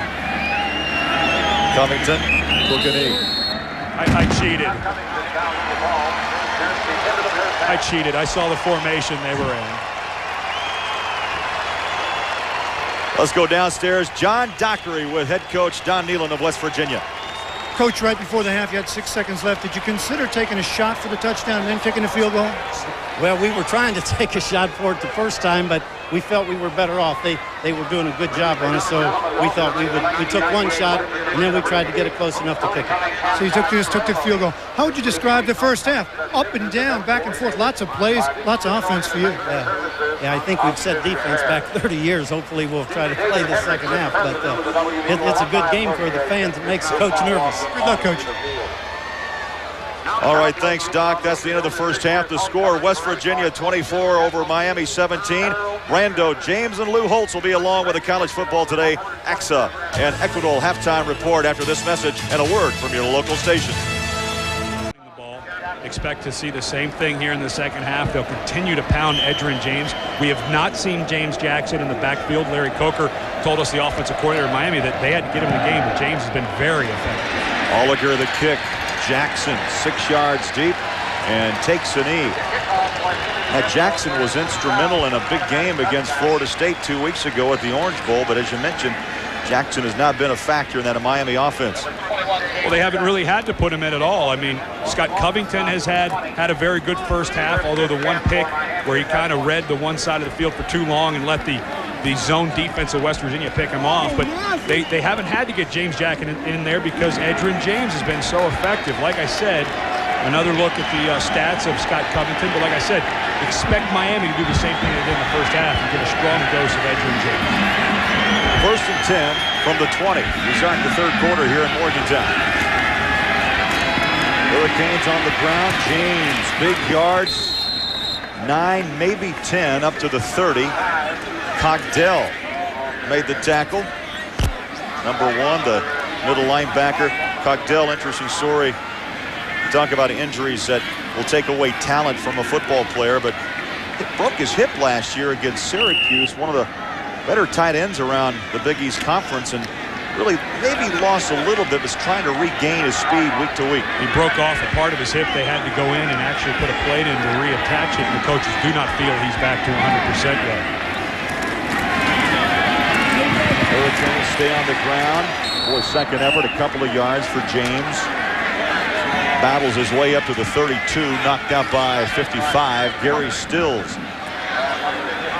You know, I always liked as a player, Craig, you know, I played offense my whole life. I always liked as a player when the game plan was simplified. And it's very obvious that Miami had 2 weeks to prepare for this game. They didn't go in and throw in a bunch of new stuff because they're running the same plays over and over and over again. The same 2 running plays start the first half. It allows you to be more aggressive. 1st and 10 from the 32. Covington swings it out. He's tied in. Fulcher breaks it down the sideline and then bumped out of bounds inside the 35 to the 32. Gary Tompkins made the tackle.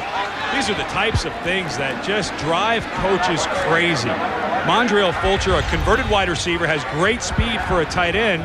Covington does a good job, looks to his left, nobody there. Safety valve is my tight end wide open, but you have to make the tackle. Barrett Green misses the tackle. Number 23, Scooter Davis misses the tackle. That's a huge gain that really should only be a 6 or 7 yard gain. Those things will drive Nehlen nuts. Well, that 6 or 7 yard gain turned out to be 36 in Miami. Marching downfield, James tried it inside, cuts it outside to the 22-yard line.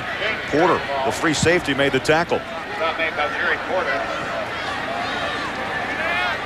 The one thing when you're running a lot of zone plays, you have to have good blocking on the backside. Mondrell Fulcher, number 18, gets a little seal block on John Thornton. Thornton not able to come back outside to defend the run, showing the versatility of a guy. Fulcher, but Edgerrin James, again, I said expect to see a big dose. If they continue to move it like that, he may break some kind of records today for Miami. 9-yard gain, already 15 carries creeping up on the century mark, 92 yards and a pair of touchdowns.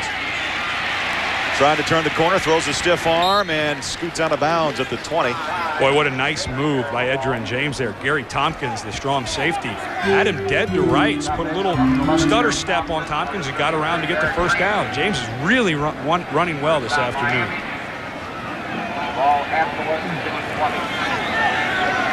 Just under 6 yards a carry, 16 rushes for 95 yards.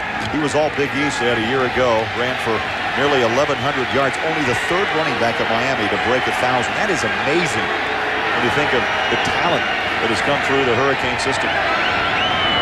High formation, 1st and 10 from the 20. James again. Boys, just a little dance here. Step right, step left, picks up a couple down to the 17. Barrett Green made the stop. Good job by Miami's offensive line. In the middle there, Richard Mercier, the left guard, the center Ty Wise, the right guard Damon Neely. Done a great job in the red zone for Miami in this game's been great. They've been great all season, but today they are 3 of 3. 2 touchdowns and a field goal. And they're ringing the doorbell right now. 2nd and 7 from the 17.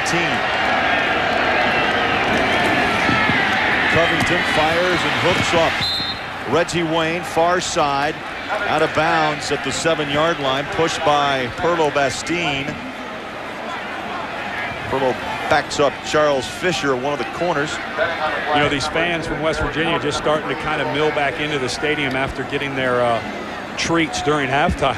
Got to be a little shocked at what's going on here. Miami very surgically moving down the field, picking apart, pounding some Edgerrin James in there, control passing game. Good drive by Miami to start the second half. Neat play of this drive to start the third quarter. Covington. And off. James nowhere to run this time. Good downline pursuit for the guys in blue and yellow, led by Thunder. John Thunder Thornton. You know, he started at nose tackle. They moved him down to defensive tackle. Move here is John Thornton lined up. It's really kind of playing a defensive end. You see the West Virginia defense. In that 46 defense, all the guards and centers played. There are very few players that are the size of John Thornton, over 300 pounds, who can move laterally as well as he does. Went from nose tackle, as I mentioned, a defensive tackle. Covington up and over. Oh, nearly a one-handed catch by the tight end, Franks. He pulled out a 9-yarder in nearly the same fashion 2 weeks ago against Florida State. Daniel Franks, a big fella at 6'6". He's defended by 3 West Virginia Mountaineers. Can't get quite turned around. Spun the wrong way. Couldn't get back around and get his hands on it. Pretty decent throw by Scott Covington. Starting to maybe get a little noise here for West Virginia. Volume has increased. Current drive has gone 9 plays for 70 yards. Covington blitz from both sides, throws it out. Moss, touchdown. Edgerrin James with the touchdown. West Virginia came with a corner blitz. Scott Covington does a wonderful job of finding his outlet. West Virginia brings stills from the outside, and Edgerrin James left him unblocked. But watch number 84 on the right side of your screen. Clears the way for Edgerrin James to get inside. Great hustle downfield by Andre Kane. Roslin, kick is up and good. There's Edgerrin James, 3 touchdowns on the day. I'll get him situated with Moss when we come back.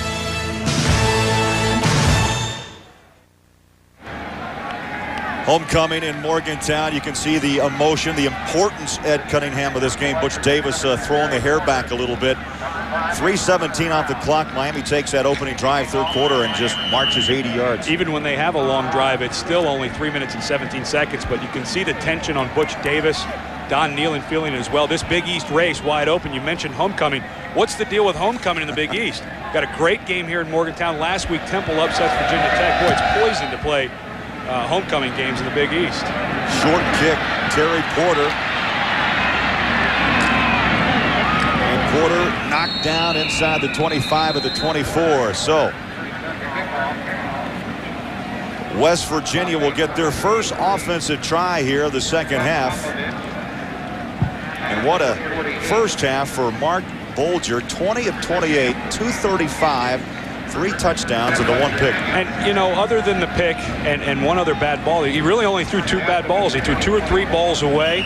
You know, a couple of balls that had to be perfect throws if they were going to be complete. He really played a great half. But if I'm Miami, Craig, I'm going to start blitzing Mark Bolger. They didn't blitz him really at all in the first half. I got to get him out of the pocket, make him run around a little bit.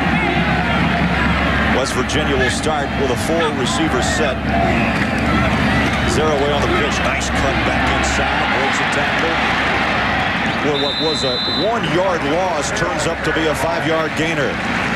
For an update on Notre Dame and Army, let's take you back to New York City and Tim Brando. Tim. All right, Craig, other than Temple and Virginia Tech last week, this could have been another great shot. But Army quarterback Johnny Goff was picked off by a Johnny Sanders for Notre Dame. 12th straight win for the Irish over Army. Fellas, they're still alive in the BCS with that 1 loss earlier this year. We'll get Notre Dame in a couple of weeks up in Boston. Boy, that's one of those. Johnny Goff wasn't even supposed to play today at quarterback for Army. Wipe the eyebrow. Indeed, Zeraway to the 30. Webster and Michael Smith teamed up. All right, Eddie, put on the thinking cap.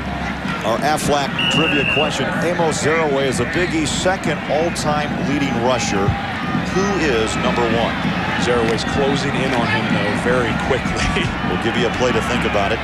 You know, you still just kind of, as you look at Zeraway today, you just are waiting for that breakaway. Oh, it'll be there. He just needs that little seam and someone to miss a tackle who can take it. 3rd down 4.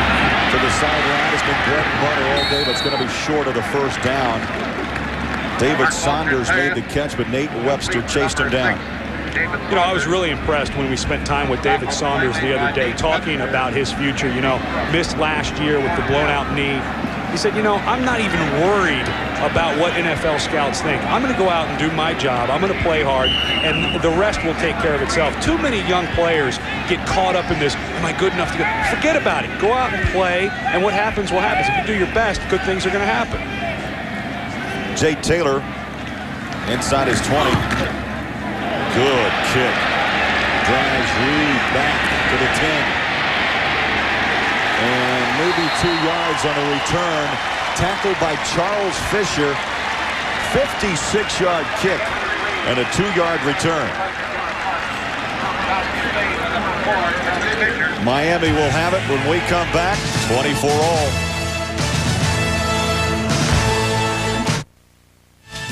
NASDAQ College Football on CBS is sponsored by Suzuki,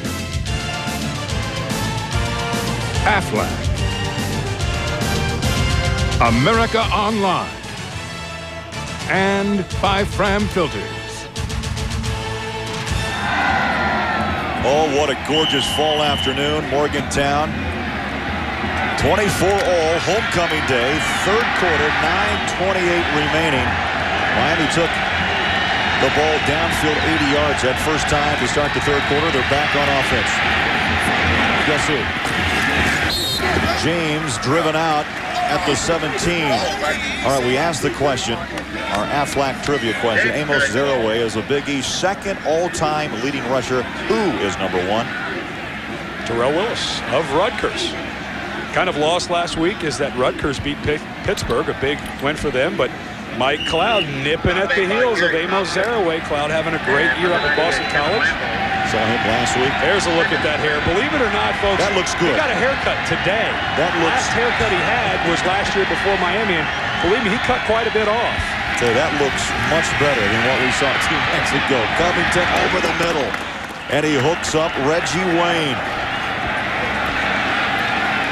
Bastine made the tackle. Covington doing a nice job, Ed, in the pocket. Good arm strength as he hooks up with Wayne. Turned out to be his probably favorite wide receiver of the day. 25-yard gain. Yeah, West Virginia's tried to take Santana Moss out of the game, and they have. But let's not forget how good Reggie Wayne is. He's a Big East Rookie of the Year last year. He was 2nd team Big East, and he broke a pretty good player from Miami's freshman record. Michael Irvin's record he broke last year with 48 receptions. Back on the ground, James stuffed at the 41. Barrett Green got a good hit along with Stills. Miami Hurricane down on the field. Number 73, Joaquin Gonzalez, the redshirt freshman who was injured 2 weeks ago against Florida State, had his ankle rolled up, looks to have a left elbow problem. Well, he walked on. And as we look at Joaquin Gonzalez, every Ivy League school wanted this big guy at 6'5", 285.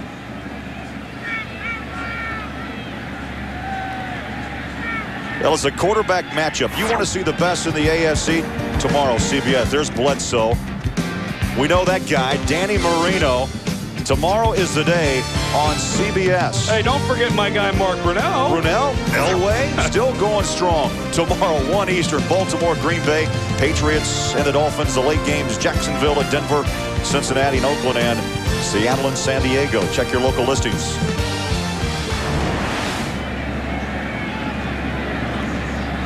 Miami has put a lot of guys in the NFL very high in the draft. The most first-round picks since 1987, 19. You got to figure if you've got 4 more than Florida State, you've put some good players into the NFL.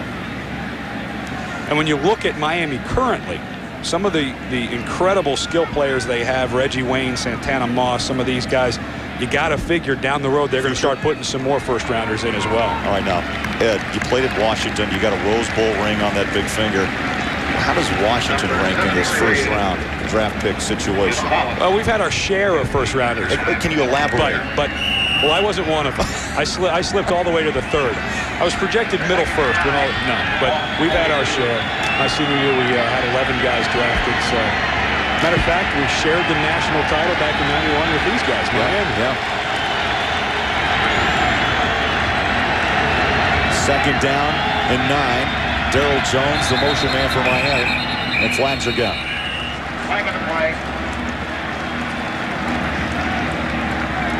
Miami only had 2 penalties on it in the first half, a little below their average. Average 12 a game. Prior to the snap, false start, offense. 5-yard penalty, second down. Well, let's go downstairs. John Dockery, Miami coming from humidity and heat. They must like it up here, Doc. Greg, it's amazing. You know, this is a beautiful fall evening here in West Virginia, and you wouldn't believe it. The Miami bench is now heated. They put on their heat machine. You can actually hear it blowing. Yeah, you can. Hear that? That's it.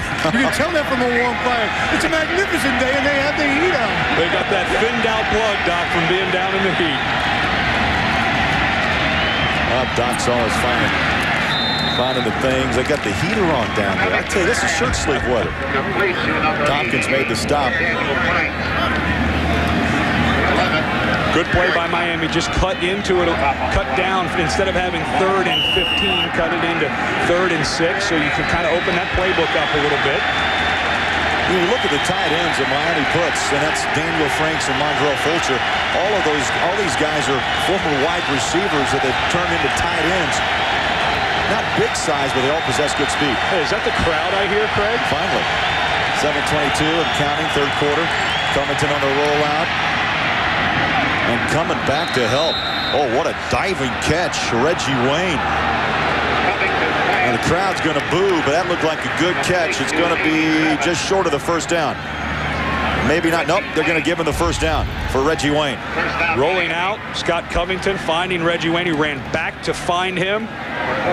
Great job of Reggie Wayne getting his hands underneath the ball. That's what you have to do so the officials can see your hands. He cradles it. A nice job by Reggie Wayne. Scott Covington breaking contain, but Wayne makes the play. Not a great throw by Covington, but got those hands underneath to snag it. 6 receptions for Wayne, 80 yards on the day. Keeps the Hurricane drive alive. Gary Stills stuffed it up the middle. Good hit on Edgerrin James. You know, when we talked with Steve Dunlap, the defensive coordinator of West Virginia, you know, he's had some great, what he calls rush linebackers. Canute Curtis comes to mind. Ronaldo Turnbull comes to mind. But he said of all of those, Gary Stills has the fastest first 2 steps of anybody he's ever coached. It's pretty good company when you talk about outside linebackers. Well, he's been compared athletically to the play of Lawrence Taylor. He was in that time to put the pressure on, but Franks grabs it across the middle, inside the 25, down to the 22-yard line. Boy, Covington stayed in that pocket, heavy pressure, able to make the throw. Tomorrow during film sessions, Scott Covington's going to have to go out of the locker room and get a soda for his man Edgerrin James, who comes over at the very last second to save him from getting hit in the back by Gary Stills. Nice heads-up play by Edgerrin James to allow Miami to get a big play. There's Daniel Franks, great tight end, had a great freshman year. Was second team all Big East as a tight end as a freshman. Flags are down.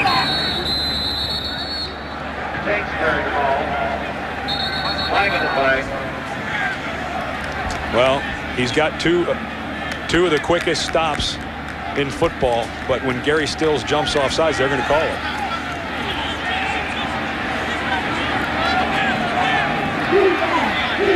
All great pass rushes, Craig. Guess the snap count. Gary Stills got caught guessing there. Here's Jack Kramer. Offside. Defense. 5 yards.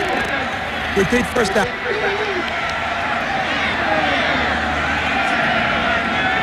Well, we know that Miami has great wideouts. Reggie Wayne, 8 catches. James with 3. Franks, Fulcher. Santana Moss, he's the speed guy. He's the burner. He's no catches in this football game. Hey, Scott, start looking my way. 8th play of the drive. Covington fires and connects. Fulcher picks up another. The tight end does not play big factor in this Miami offense, but on this drive, he said Franks twice, Fulcher twice. Well, Scott Covington's got 2 very good tight ends. We already talked about Mondreal Fulcher as an ex-wide receiver. Daniel Franks, one of the top tight ends in the Big East. And if you have those type of weapons, you might as well start using them. It really makes the defense stay honest, and it makes those linebackers respect the pass. Second down, 3 from the 15. High formation Miami. Covington handoff. James skips off to the left side and down to the 13-yard line. It will be close to yet another Hurricane first down. Boy, I'm very impressed with this Miami offense here in the second half. They are having their way against West Virginia. West Virginia has struggled all year against the run, but boy, Miami has really put on an offensive show in this second half. Over 100 yards is Edgerrin James. 22 carries, 104. That's nearly 5 yards a carry with the 2 touchdowns. Very little minus yardage plays for him today, though, Craig, and that's the key as a running back. Can't be going backwards. You have to always get positive yard, and he's fought for those extra yards a lot today. Edgerrin James, one of the Doak Walker watch list nominees. Boy, it's decision time right now for Butch Davis. 3rd and inches. He's got a very good kicker in Andy Crossland. But, you know, we did the game 2 weeks ago against Florida State, and this does not surprise me one bit that Butch Davis will go for it on 4th down. Making a statement to his young club in his 4th year as Butch Davis. 4th and short. 3rd down and short. 4:41 to go. Keeper Covington dives over the right side behind Wise and Damon Neely. Former center, you like that old quarterback keeper right off your right hip? No, I used to hate it. Really. I mean, it's the hardest block as a center. You've got that ball in your hand, and you got to go straight forward. Very difficult for a center.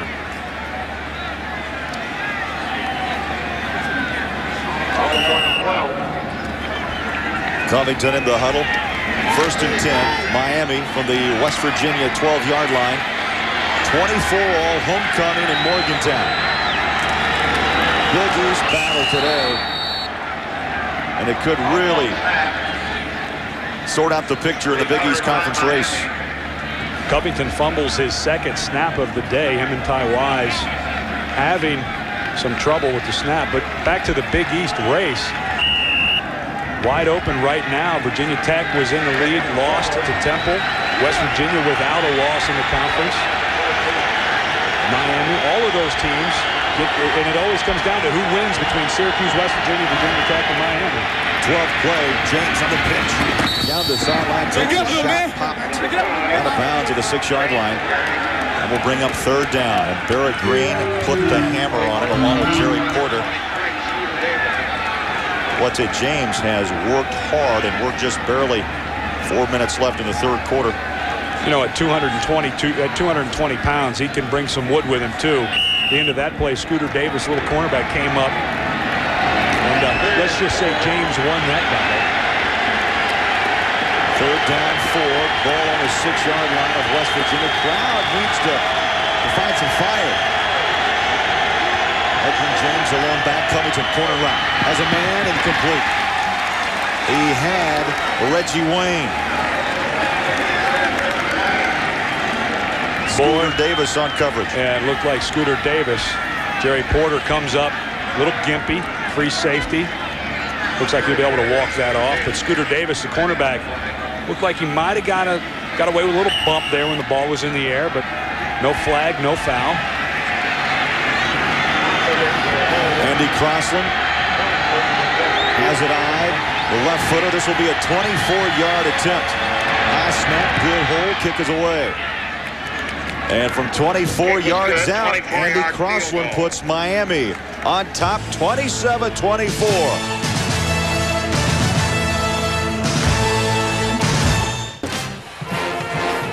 Miami leads West Virginia 27-24. Craig Bullerjack at Cunningham along back. What's going on? I think, has West Virginia forgotten this is their home turf? Miami has scored 10 points here to start this 3rd quarter. Well, I know their fans have forgotten it's their home turf. I mean, the defense for West Virginia has been on the field the entire second half, and this crowd is just totally out of the game now. 27-24, and Miami will kick away. Antonio Brown. He can fly at the 20. Flags come out, and Brown is tripped up at the 33. But a flag is down inside the 25.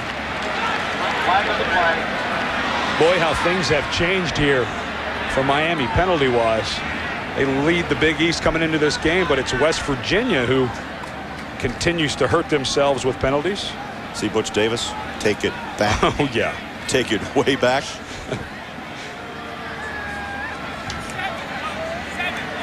Illegal block in the back. Return team. 10-yard penalty. Spotted foul. First down. That marches West Virginia deep into their own territory. They will start this drive at their own 11.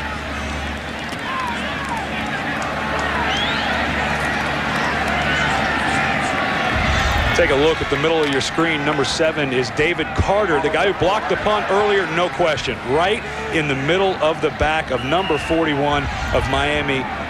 They're going to call that every time. But, you know, when you see a guy's numbers, when it's the back of his jersey, just lay off. You can't help but play. Bulger play action to the sideline. Oh, what a great pass. It was the rainbow. I'm sold, Craig. I am absolutely sold on Mark Bulger as a big-time college quarterback. This is a very tough throw over the head of Edward Reed. Again, not much pressure by Miami. They need to start getting some on him because a guy who can throw with that kind of accuracy, if you give him time, he'll pick you apart. But what a great throw by Mark Bulger. Corey Ivy made it look easy. 1st and 10, Mountaineers at their own 33-yard line. Bulger the other way. Wide open, pitch and catch. Sean Foreman, so he goes Corey Ivy. Now goes Sean Foreman. Boy, Bulger, great sight. Just great field vision. Yeah, and you brought up earlier that when he was being recruited, he's out of Pittsburgh, Pennsylvania, just an hour and a half up the road. He had his high school coach go to the University of Pittsburgh and say, hey, what do you think of my guy? And was flat told, this guy's not Division I material. Well, all they got to do is turn that film on up at Pittsburgh and realize they made a mistake on this guy. And those are Division I numbers, 21-29, 238 to 3 touchdowns, 1 pick on the day, 3:17 left 3rd quarter, and Bulger has West Virginia on the march. Great read up front by Miami. Zaraway looked to be wide open, and he was just chopped down by Nate Webster and Burrow. The offensive line of West Virginia doesn't get a whole lot of credit. And Eddie, we're looking at Brian Pecanis, who is our NASDAQ scholar athlete, just above a 3.5 grade point average, and a very good player in his own right. He was all Big East last year at that right guard spot. The center of that West Virginia line, very tough, but Brian Pecanis, an excellent athlete as well as an excellent football player. Movement up front. No flags. Bulger. Oh, right on the money. I'll tell you, that thread in the needle. Ivy went up, made the catch. Impressive drive mounted here by West Virginia. Edward Reed, the strong safety, made the tackle.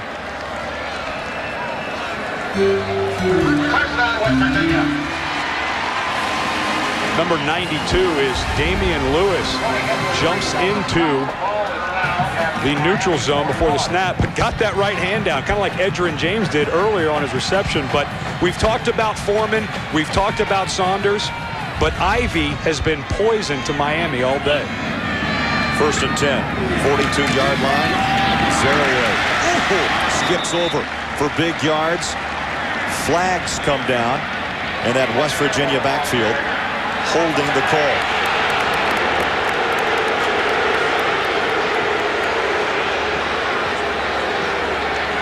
Was that against Pecanis? You know, as the NASDAQ Scholar athlete, Holding offense. you know, as the NASDAQ Scholar athlete, you got to know, hey, he doesn't, right guard, number 61, Brian Pecanis. Inside move by the defensive end, Burrow. They caught, wow, okay. I'm going to bring that back. That's a little ticky-tacky. He didn't tackle. Look at the face. He's just smiling saying, yeah, right. Okay, I held on that play. It's going to rip him a little bit, but the penalties really starting to stack up on West Virginia. A flip-flop of what we expected coming into the game. Well, Miami's just the opposite. They're averaging nearly 12 flags a game over 100 yards, and West Virginia guilty of the miscues. Clock is running, coming up on the 2-minute mark of the 3rd quarter. Miami leading by 3. Boy, classic Big East battle today in Morgantown. Homecoming at West Virginia. Now Bulger, who was forced to do the same thing in the 1st quarter, calls a timeout with 2 minutes remaining in the 3rd, and will walk to the sideline to talk to his head coach, Don Nehlen. We'll come back after this.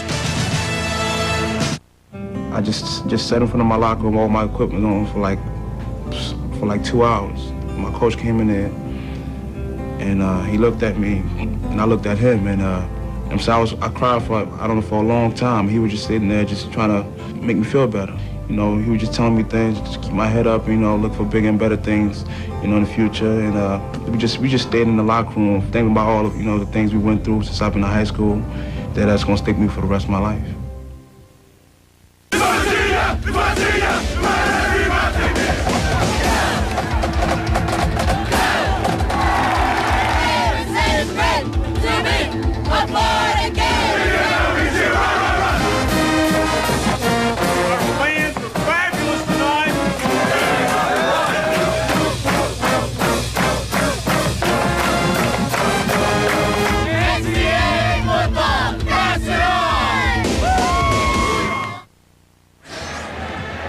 Miami leads West Virginia 27-24. That Mountaineer defense getting a bit of a break right now. They need it, Craig.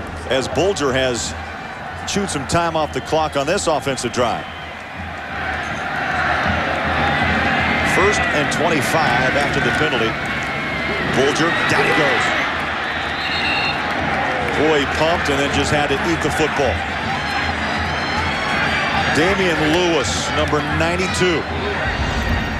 You know, Miami has had some great defensive tackles in their spot. Damian Lewis has the ability to be in that list of elite players. Every now and then he'll take some plays off, but not that time. A good job getting up the field. Last year as a freshman, had a breakout year. Had 72 tackles as a freshman last year from that defensive tackle spot. But Bill Miller, the defensive coordinator, told us every now and then he'll take some plays off, and I got to keep after him.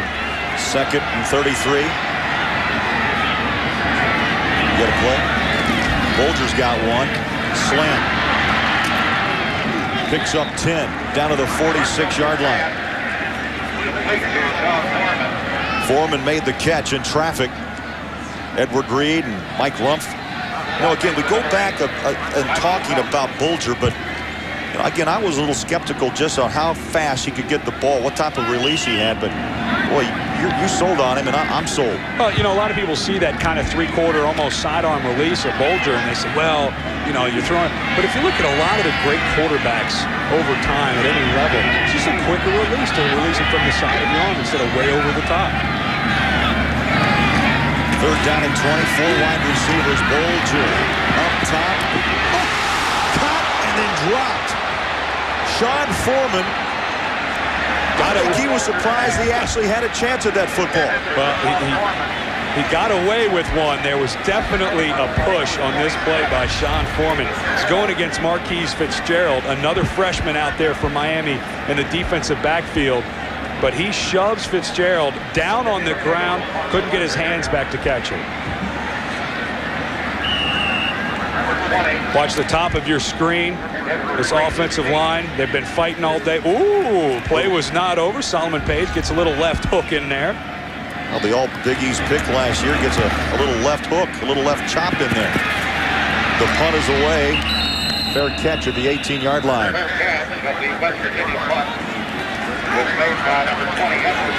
Well, get caught up on Around the League tomorrow. NFL Today presented by Southwest Airlines. Marcus will be there, Jimmy Nance, the coach George Seifert, and the great former 49er tight end Brett Jones.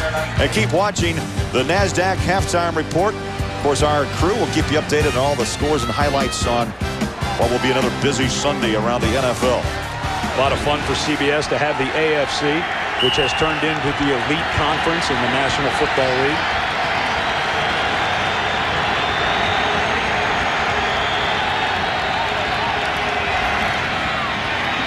Edgerrin James held up, then slapped to the turf, picks up a couple. Barrett Green.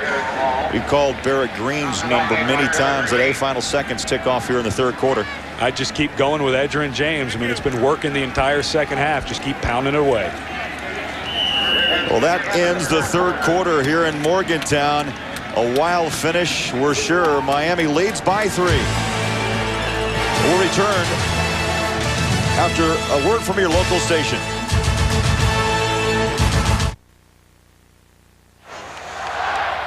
I thought Halloween was a week from tonight. That guy needs to start using some dental floss. That's a lot of black flack.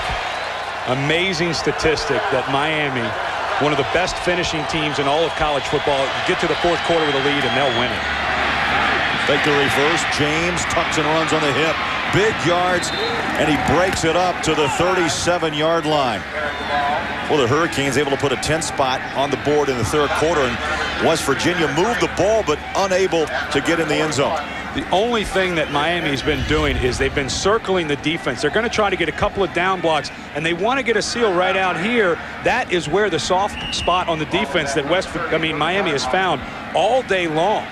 They fake the reverse just kind of to keep West Virginia on their toes, but nobody touches Edgerrin James till he's 15 yards down the field. He will get votes for Big East Player of the Week. 25 carries, 130 yards, and a pair of touchdowns for Edgerrin James. Covington up and over, out of the reach. Covington pass. That was on Fisher. Let's go downstairs and get an update. Doc? You know, it's interesting to see Charles Fisher run downtown with the receiver from Miami there, because all during the timeout there he had cramps and he was trying to stretch to get him loose. Even out in the field you see it. So that time he ran pretty well, but it'll be interesting to watch to see how long Charles Fisher can go with cramps in his calves. Back to you. And the thing about cramps is they don't go away until the game's over and you can rehydrate. So it will be very interesting to see if he starts locking up on West Virginia. 2nd down, 10, 36. James up the middle, breaks tackle after tackle, and is wrestled at the 45. Jerry Porter threw him down, and James just continues to roll up yardage. He's nearing 150 yards on the ground in this game. And let me ask you, we go back and talk about Charles Fisher. Cool afternoon. Is this something with artificial carpet that causes the cramps? Could be any number of things. He maybe didn't pre-hydrate well enough yesterday, but Edgerrin James has had a great afternoon, and when Jerry Porter, the free safety of West Virginia, is the only one tackling, that's bad news for West Virginia. Flag stopped the play.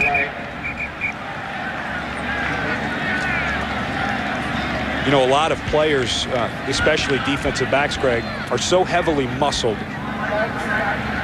False start. Offense. They're so heavily muscled that they can lock up at any time. It could be 10 below 0 and they could catch cramps.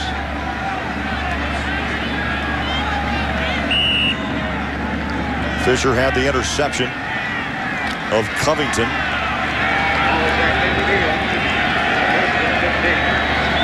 First and 15, clock running, under 14 minutes left. Here in Morgantown, St. Anamos, the motion man. Covington in the pocket, swings it out. James, oh, what a tackle. Cut his legs right out. Barrett Green. These are the types of play that West Virginia has to start making on defense. Miami has been moving up and down the field. They try to set up a little screen pass, and Barrett Green just outruns number 75, Damon Neely. Barrett Green was safety last year, 6'1", 215 pounds, now playing in the middle as a linebacker. You may not think he's big enough, but he's so quick he can run around some blocks, still get back and make the play. Well, that's a strong safety turn linebacker, averaging 14 stops a game. Second and 17, Covington up top. Darrell Jones, the intended receiver, incomplete. He was guarded over there by Charles Fisher. You know, you get the sense, Craig, that this game is going to start turning into one of field position. Miami's offense starting to slow down just a little bit. The West Virginia defense. This game's going to go back and forth and back and forth. Whoever's going to win that field position battle is going to end up winning this game. Third down, 17. Look at the yards. First compared to second. West Virginia with 302. Down to 61 here.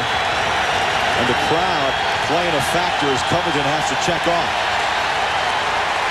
And now calls timeout. And I don't think the crowd realizes how much help they are when they get like that. 13:03 to go. Homecoming in Morgantown. Miami by 3.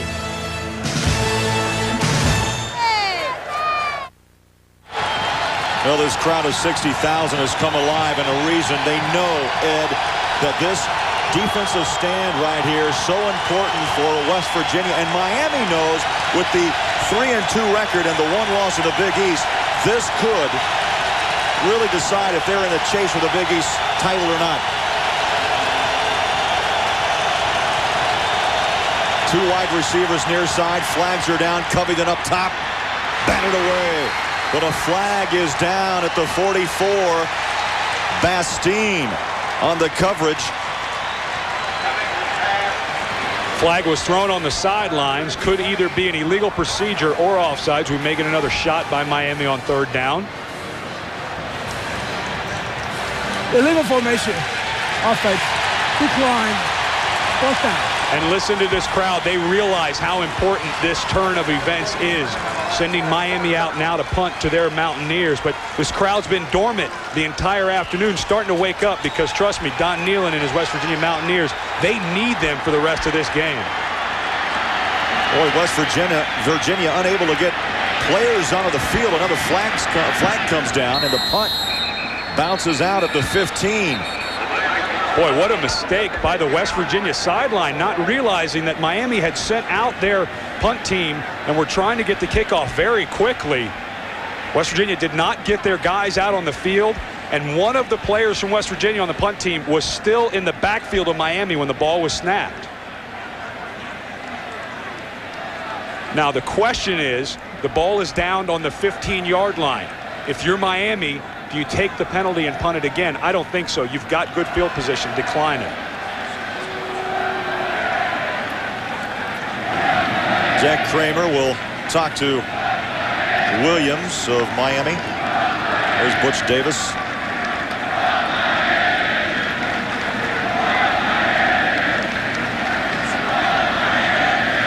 "37-yard punt." One official down at the 15. Look at all these guys running out there, and here's the line of scrimmage.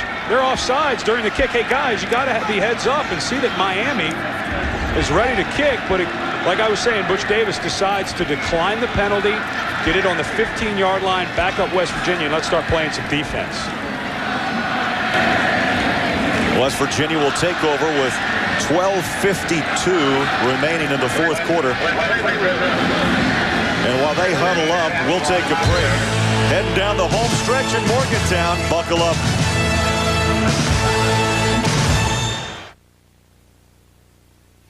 NASDAQ College Football on CBS is sponsored by First Union, Nasonex, Xerox, and by Sleep In.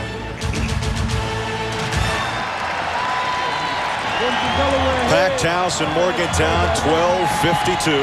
Always time to say hello to Mom and Dad. There's a young man with an impressive afternoon, Mark Bulger.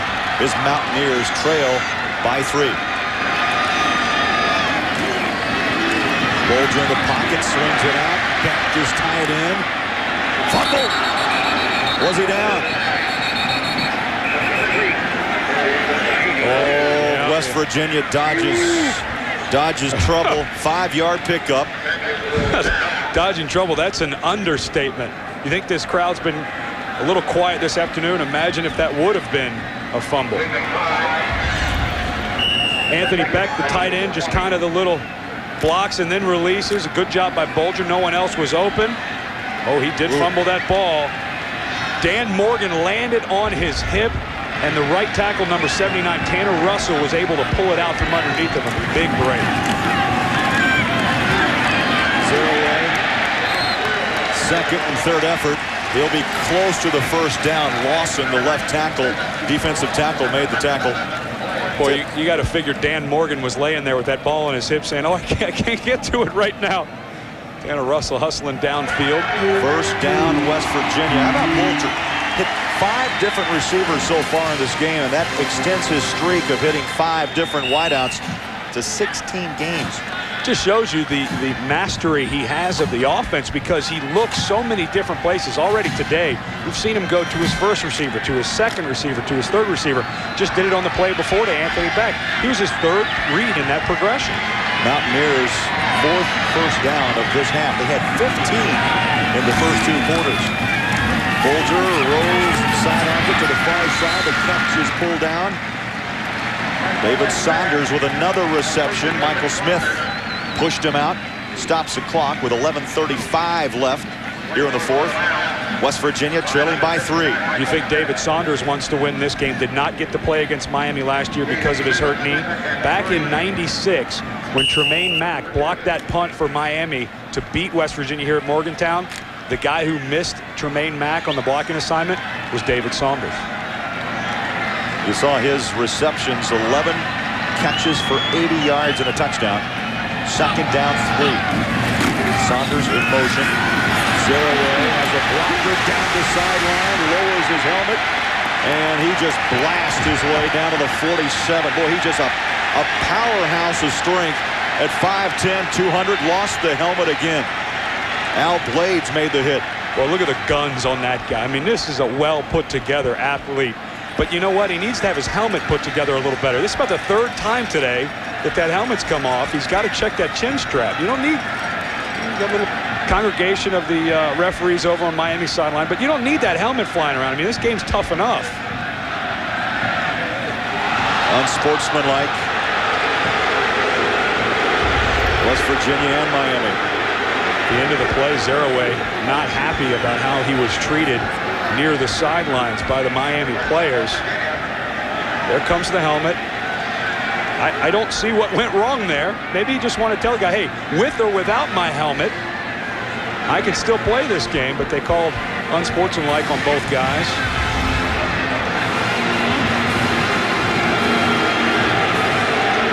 Clean play. Maybe Amos just trying to get his guys a little fired up. Well, it may have been a little trash talk or Amos Zeraway, 23 carries, and they've been some tough yards, 91 yards. 11:27 left. Yeah, Zeraway won't back down from anybody. When we met with him the other day, when Ohio State came to town, I said, well, what was it like playing against Andy Katzenmoyer, the great linebacker from Ohio State? He said, well, first of all, I congratulated him for passing his classes. Then later in the game, I made a good move and kind of shook him a little bit. I walked up and I said, hey, your ankle's okay? You need a trainer? And Katzenmoyer very calm said, hey, look at the scoreboard. Of course, Ohio State was up. 1st and 10. Bulger rolls and fires. Up top he goes. Coming back for the ball is Foreman.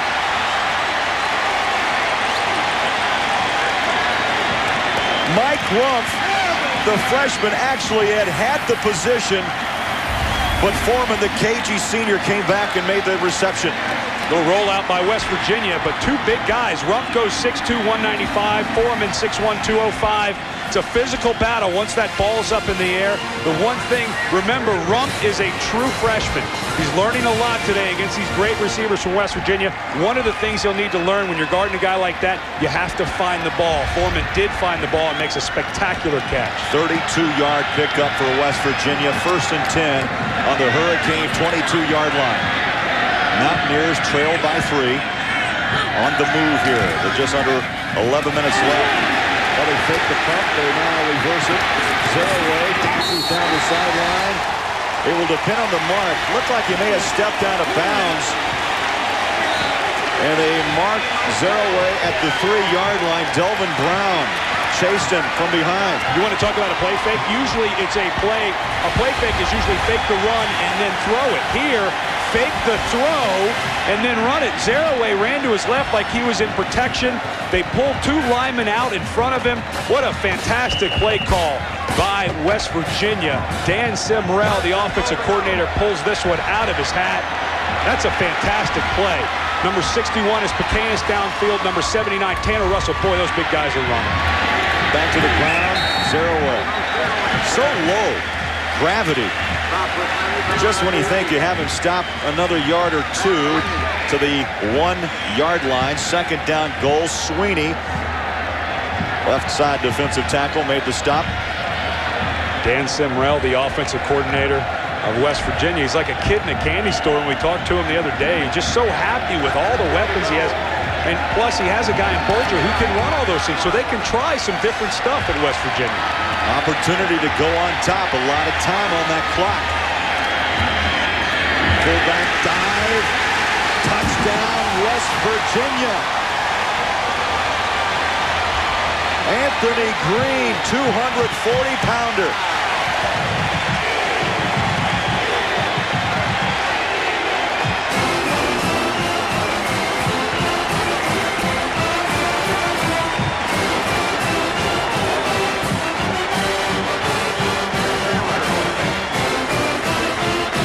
Bulger gets a hug from Nealon. Taylor will come in for the point after. And the kick is up and good. Taylor still perfect in PATs. 10:07 to go. The big guy Green coming right at you puts West Virginia on top.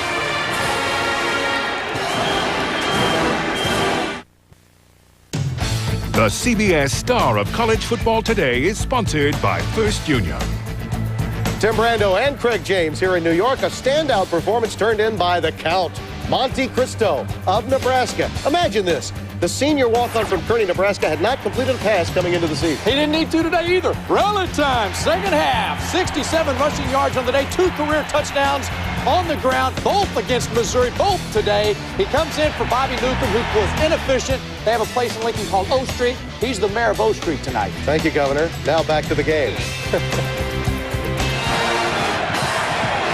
Green has given West Virginia the lead here in Morgantown.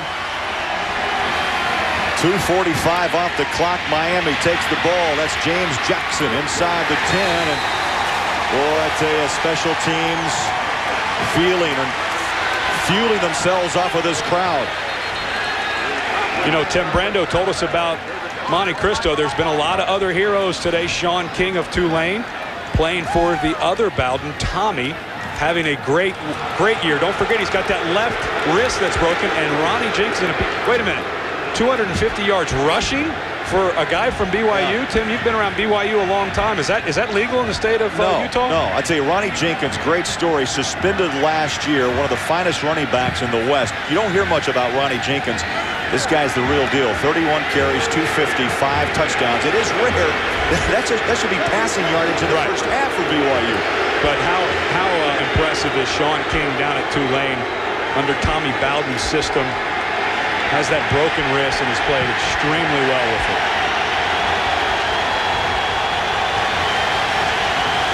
Miami, after they sorted things out, will start this drive now at the 36.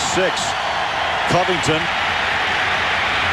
Edgerrin James, and just missed tackles, flags are down, but James rumbles to the 42.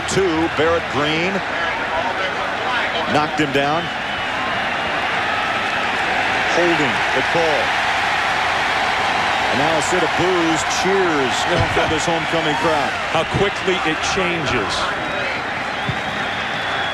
Holding against the offense. 10-yard penalty. Repeat, first down. Robert Hall, the left tackle, was the guilty party on that one.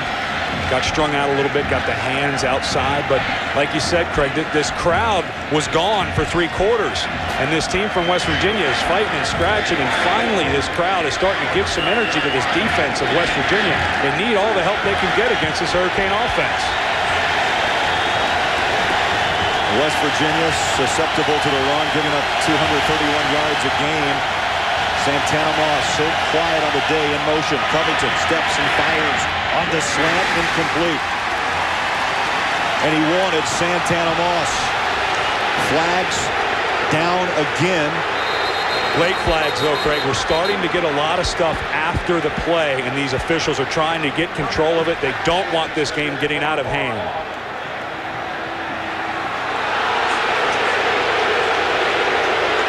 Actually, the late flag of pass interference against the defense.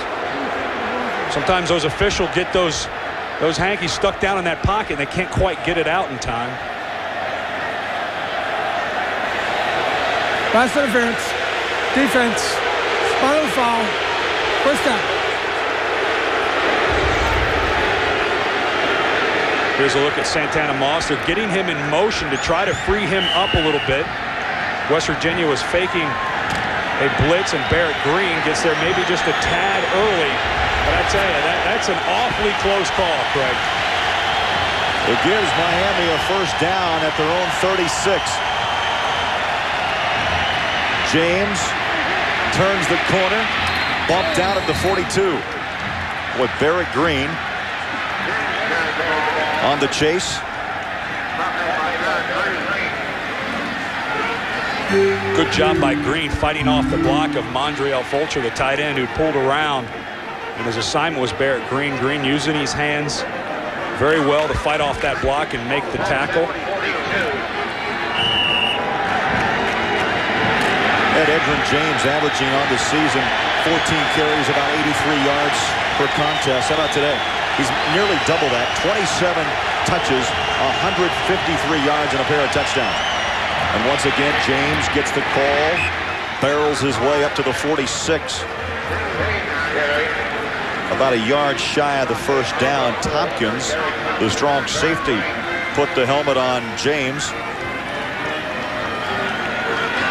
Boy, this West Virginia defense has had trouble all day slowing down Edgerrin James. 3rd and 1 allows you to open your playbook. Almost double his average. Coming into today, he had 83 yards on the year, but one of those downs, who knows what Butch Davis may pull here. 3rd and short from the eye. James chopped down.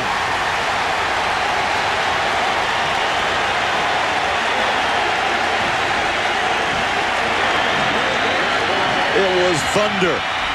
John Thunder Thornton.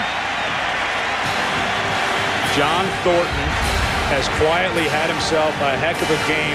Lined up over the left guard, Mercier. He pulls, and Thornton is just too quick. He is just too fast. Comes underneath the block of Robert Hall. Robert Hall does not have a chance. And look at this. Is Butch Davis sending a message or what? 4th down and 3. Covington slings it. Backfield. James sheds a blocker. 1st down and more. Gutty call by Butch Davis. Barrett Green made the tackle, but not before Edgerrin James picked up big yardage to the 41-yard line. All good running backs use the stiff arm as much as possible. Edgerrin James, you've got number 45 Kyle Caden out there in the coverage, but that stiff arm is what sprung him. If Caden could make that tackle, it would not have been a first down. A huge afternoon and evening for Edgerrin James. 214 yards total offense, under 8 minutes left in the fourth quarter. Miami driving. James has been the man off the left side to the 38. Landolt made the stop. Clock continues to run. I really, really like the game called by offensive coordinator Larry Coker of Miami. They have not gone away from their game plan. Very obvious early on they wanted to take control of the line of scrimmage. Miami has done that throughout the entire game, especially in the second half, and has continued to pound James even though they're down 4 points. And then remember, a field goal won't do you any good. Miami's down 4. They need a touchdown. Second and 8. Covington over the middle. Incomplete. He would like to have that ball back. Oh, would he ever? He had his tight end, Daniel Franks, wide open down the middle. In most offenses, the tight end is called the Y receiver. And our college offensive coordinator used to say, hey, diddle, diddle, Y down the middle. Daniel Franks gets a clean release from the line of scrimmage and is wide open. Number 3, Perlo Bastine, had to turn and run, but that play was going for 6 if Covington would have completed it. Crowd on their feet here in Morgantown. 7-11 remaining fourth quarter. West Virginia holding on to a 4-point lead. Covington on a dart. Throws it into the turf.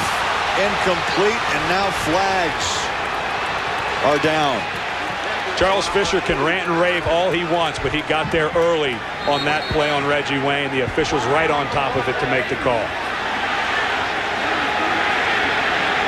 And you saw the reaction from Coach Nealon.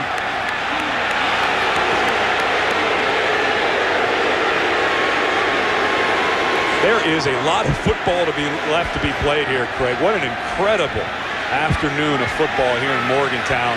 And it's almost like it's just getting exciting for this crowd. Once again, Jack Kramer. Pass interference. Defense. Spot on foul. First down. Well, the fire still burns in Don Nealon for sure. Nealon's claiming that it was an uncatchable ball. Just a little stop route right through him. The ball was uncatchable, but Charles Fisher went right through Reggie Wayne. Again, rant and rave all you want, Charles, but you got there just a tad early. First and 10 from West Virginia's 30. Covington hooks up. He wanted Franks. He got him this time. A pickup of 5 to the 25. Clock now under 7 minutes. Kyle Caden in on the tackle. Always been a fan of incorporating the tight end into your passing offense. It just makes the defense honest. It adds another guy into the route mix. You can leave it in a block. You can roll them out. You can have them on rollout passes, run with the quarterback. It just keeps that defense honest. You know, we won't argue with you. Brent Jones, exactly. Part of our NFL Today crew. Well, he made a great living with the 49ers, with Montana and Young. James Jackson, some fresh legs for Miami, up to the 20-yard line. Tompkins and Green made the tackle. Looks to be just short of the first down.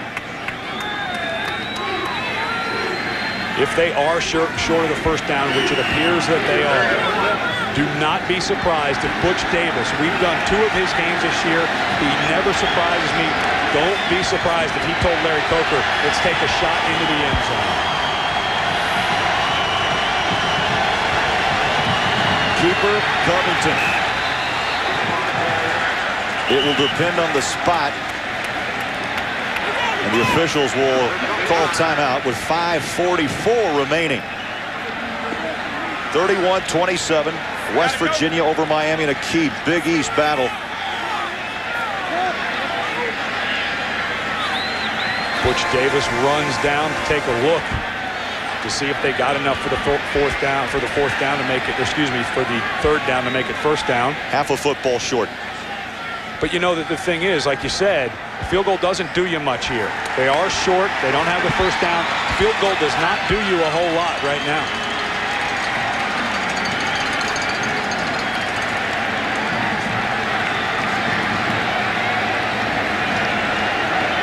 Fourth down inches. You think this crowd's going to get into it now, Craig?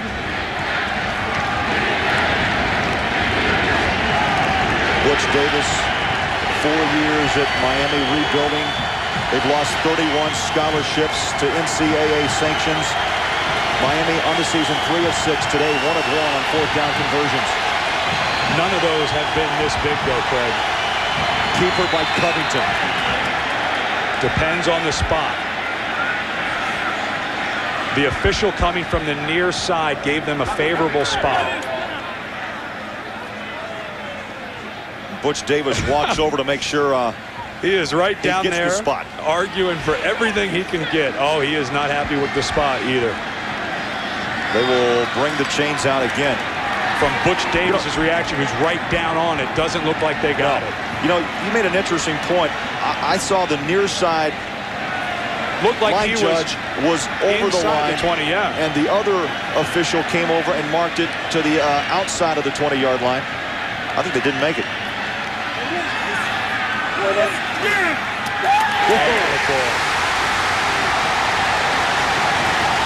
We're talking an inch.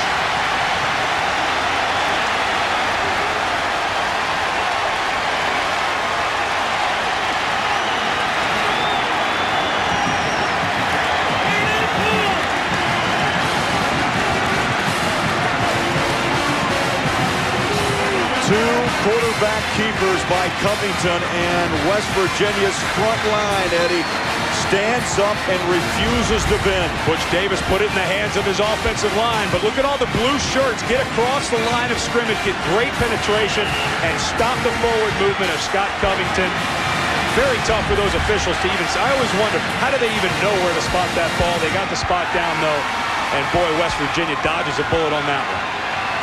Still, though, a lot of time on that clock. 5:37. West Virginia holding on to a 4-point lead. Zaraway breaks one, breaks another to the 25. 5-yard gain. Al Blades made the tackle. Zaraway could have cut that ball outside for more yardage, but very wisely cut it inside. Stay in the playing field. You don't want that clock stopping. Start to get it turning. But 5 minutes left in this game, Craig. There again. There's still a ton of football left.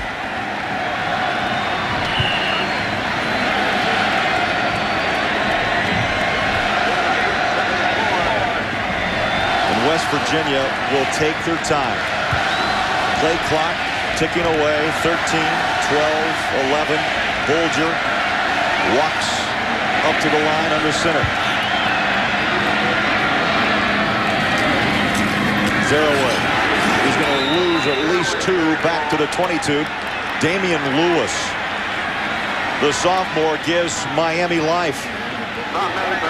Earlier in the game, Miami had success getting penetration in the middle of the offensive line. There, Damian Lewis fights off the center, Eric DeGrow. Randy Dunnigan, the left guard, could not get him scoop blocked, and Damian Lewis, very explosive at the point of attack. That's one thing he does very well, is get up the field. And remember, this front line of Miami at very young. Hips is a sophomore, Sweeney a junior, Lewis a sophomore, Derek Ham, the only senior up front. Play action. Bulger down. And what did Miami come with, Craig? They came with a strong safety blitz.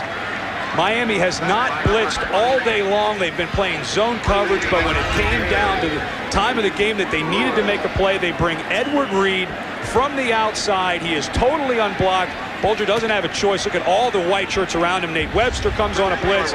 Finally, Miami goes to a blitz, and it pays off big. Jay Taylor will need a big punt for West Virginia. Nick Ward back to receive for Miami. Taylor with the kick. takes a bounce at the 45 and out of bounds near midfield. Oh, hold on. 3:15 remaining in Miami. We'll have the football when we come back. West Virginia by 4. Good evening. It's time for the live lottery drawings for Saturday, October 24th, 1998. First, the daily number. Draw the first digit, please. 0, the second digit. 9, and the third digit. 6. Tonight's witness is Eleanor Harper. And now, big 4. Draw the first digit, please. 4, the second digit. 5, the third digit. 7, and the fourth digit. 3. Now it's time for Cash 5. Select 5 numbers from 1 to 39, please. 26. 1. 38. 37. And 10. And now let's play the all-new Super 6 Lotto. Please select 6 winning numbers from 1 to 69. 68. 30. 7. 51. 60. And 43. And now, taped moments ago, the $1 Million Spin. 10 finalists were selected from claimed instant free tickets, and one of them is about to win a prize from $50,000 up to $1 million. Lottery proceeds benefit older Pennsylvanians. The prize amount determined by the green ball is $100,000. And tonight's lucky winner determined by the black ball is Peg Ganowski of Scranton. The other 9 finalists will each receive $5,000. Here again are tonight's winning numbers from the Pennsylvania Lottery.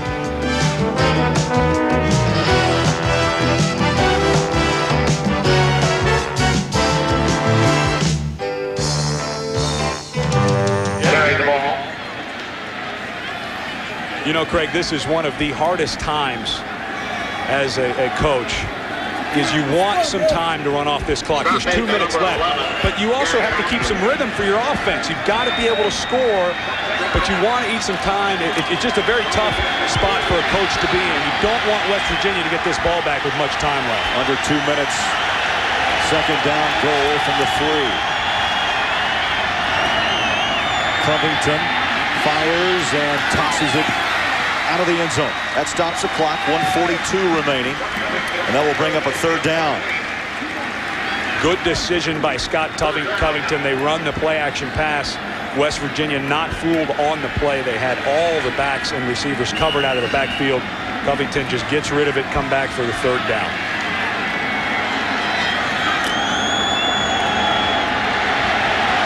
Crowd again on their feet. West Virginia held the last time Miami tried to make a push to the end zone. Covington. Touchdown, Miami. Darryl Jones.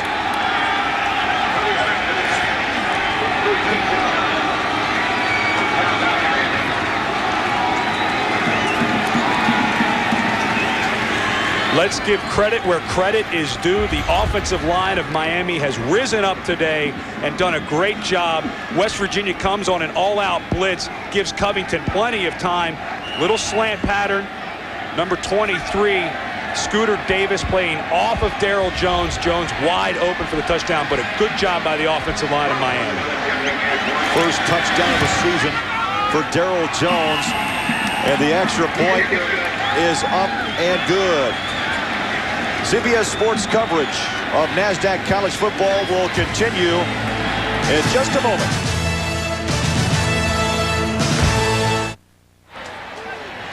Miami in a seesaw battle, taking a 34-31 lead over West Virginia. Once again, it was the protection of the offensive line. Kyle Caden on the blitz. Barrett Green on the blitz. Gave the time for Scott Covington to find Darryl Jones and once again quiet this crowd down. No return for West Virginia, so the Mountaineers will take over on their 20. with 1:37 remaining, and the Hurricanes struck in a hurry. 1:38 off the clock, 5 plays, 48 yards.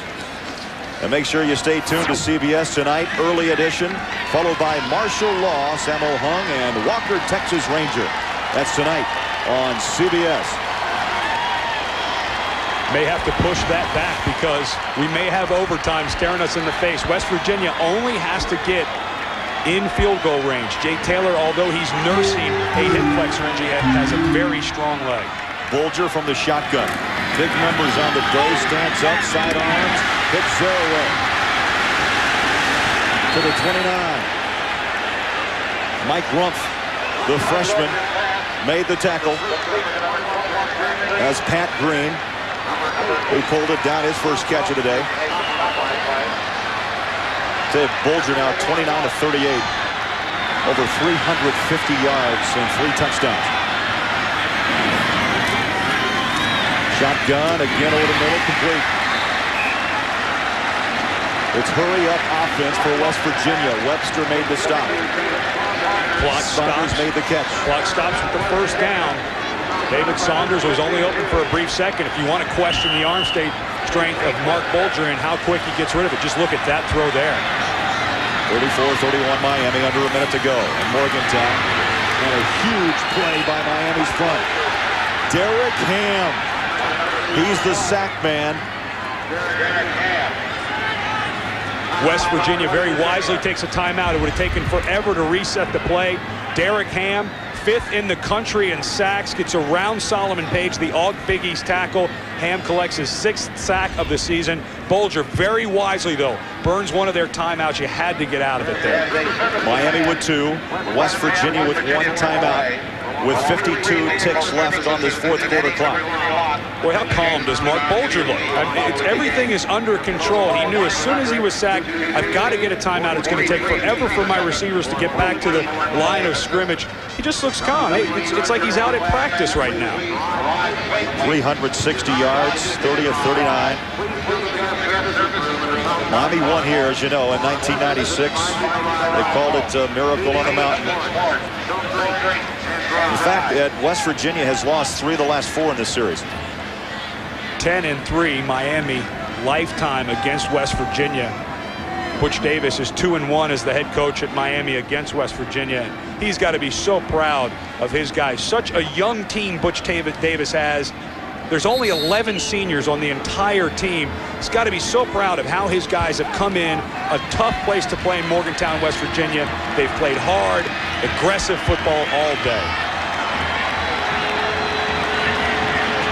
Butch Davis, the starting offense and defense, would find 12 freshmen and sophomore when the day started. 2nd down, 16 from the 32 shotgun. Bulger again in trouble. Sacked. Make that number 7 for Derek Ham.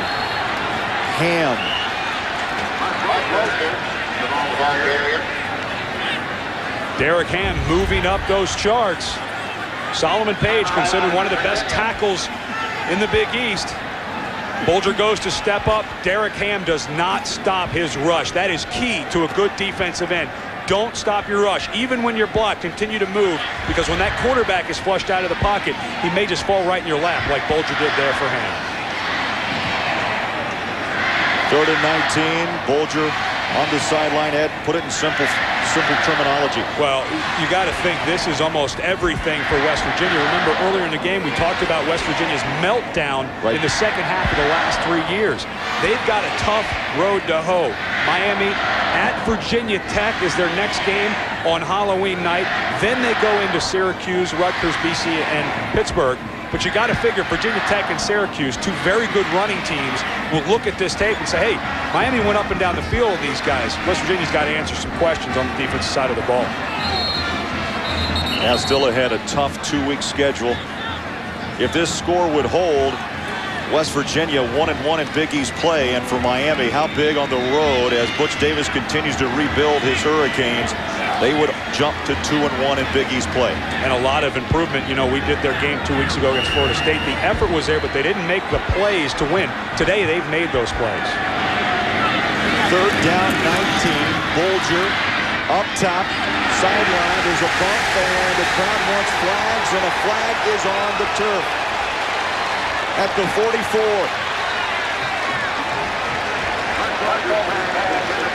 Bolger was picking on Marquise Fitzgerald, and that stops the clock with 36 seconds remaining.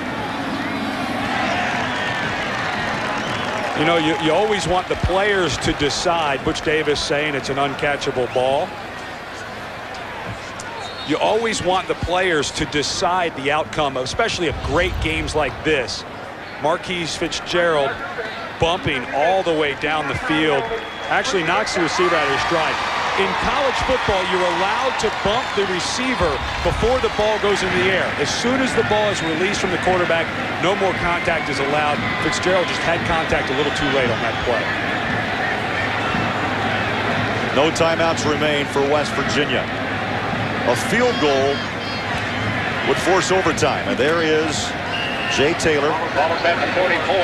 He has a career long of 52 yards, so they have to get down around the 30, inside the 35-yard line to feel comfortable with Taylor kicking a field goal. Shotgun. Bolger steps. Dumps it underneath. That's the speedster. Zeraway to the 42. Very important. He got enough yardage for the first down. It stops the clock. 28 seconds. The officials place the ball at the 42 of Miami. If I'm Don Nehlen, I need 10 more yards out of my offense before I feel comfortable with Taylor kicking a field goal. Clock restarts, 24 ticks. Underneath again, Zeraway. Falls to the 35.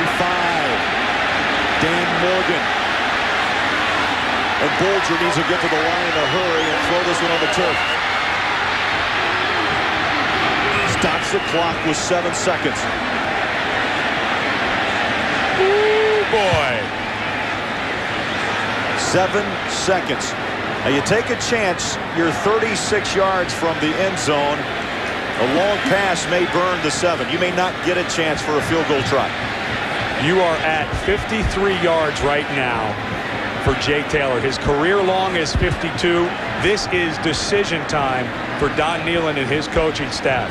I would want 3 or 4 more yards, but you're in that gray area, Craig, where if you don't complete the pass and get out of bounds, game over. Would you throw the quick out? How about 5 yards? I don't like risking it. I think Jay Taylor, although he has struggled, remember, he has a hip flexor injury on his kicking leg, missed the Temple game. His health also may be a factor in this, Craig. You see the calmness in the eyes of Mark Bolger. Taylor awaits, and of course no one, and Eddie, you know this in your years of college and professional football, you just stay away from that guy right there.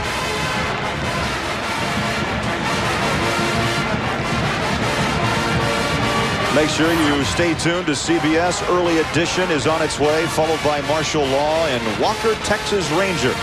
Fun out of television coming up on CBS. You know, Craig, you talked about a kicker wanting to be left alone. I asked one of our kickers one time in college, I said, you know, you guys take a lot of flack for being a little different. Why are you so different? He said, you know, Ed, we go through the whole game. Nobody bothers us. Nobody says a word. And all of a sudden, there's 7 seconds left. We're down by 3, and some 300-pound lineman grabs you by the shirt and says, hey, don't mess this up for the rest of us. Like one of, well, that's Miami's big number 98.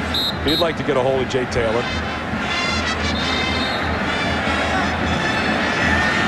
7 seconds here in Morgantown. Homecoming. The only thing you have time for is a very quick out near the sideline or the fade route out towards the sideline. The ball either has to be incomplete or right out of bounds. Tough call by Don Nehlen. Play action to the sideline. It is leaning on the line. No. Incomplete with 3 seconds remaining. Boy, Saunders trying to glue those feet down. Incomplete. Throw just a little bit outside. Saunders. Oh, Craig. That right foot looked like it might have been in bounds. Very difficult call by the officials, and here comes Jay Taylor. Jay Taylor, 3 seconds. They will spot this football at the 43, a 53-yard attempt. It would be a career long. Good snap. The kick is up. Not even. Just missed it. And Miami wins on the road in Morgantown.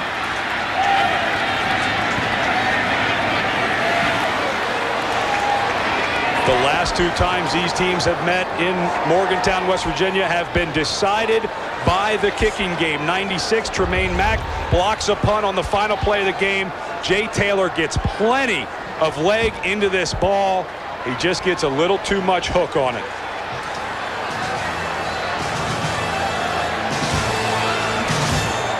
He knows he hits the ball well enough.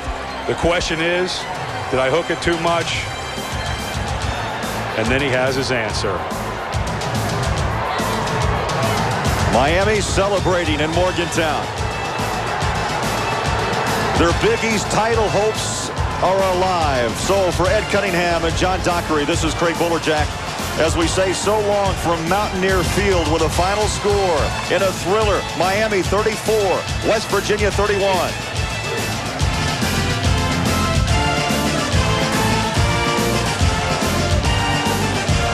This has been a presentation of CBS.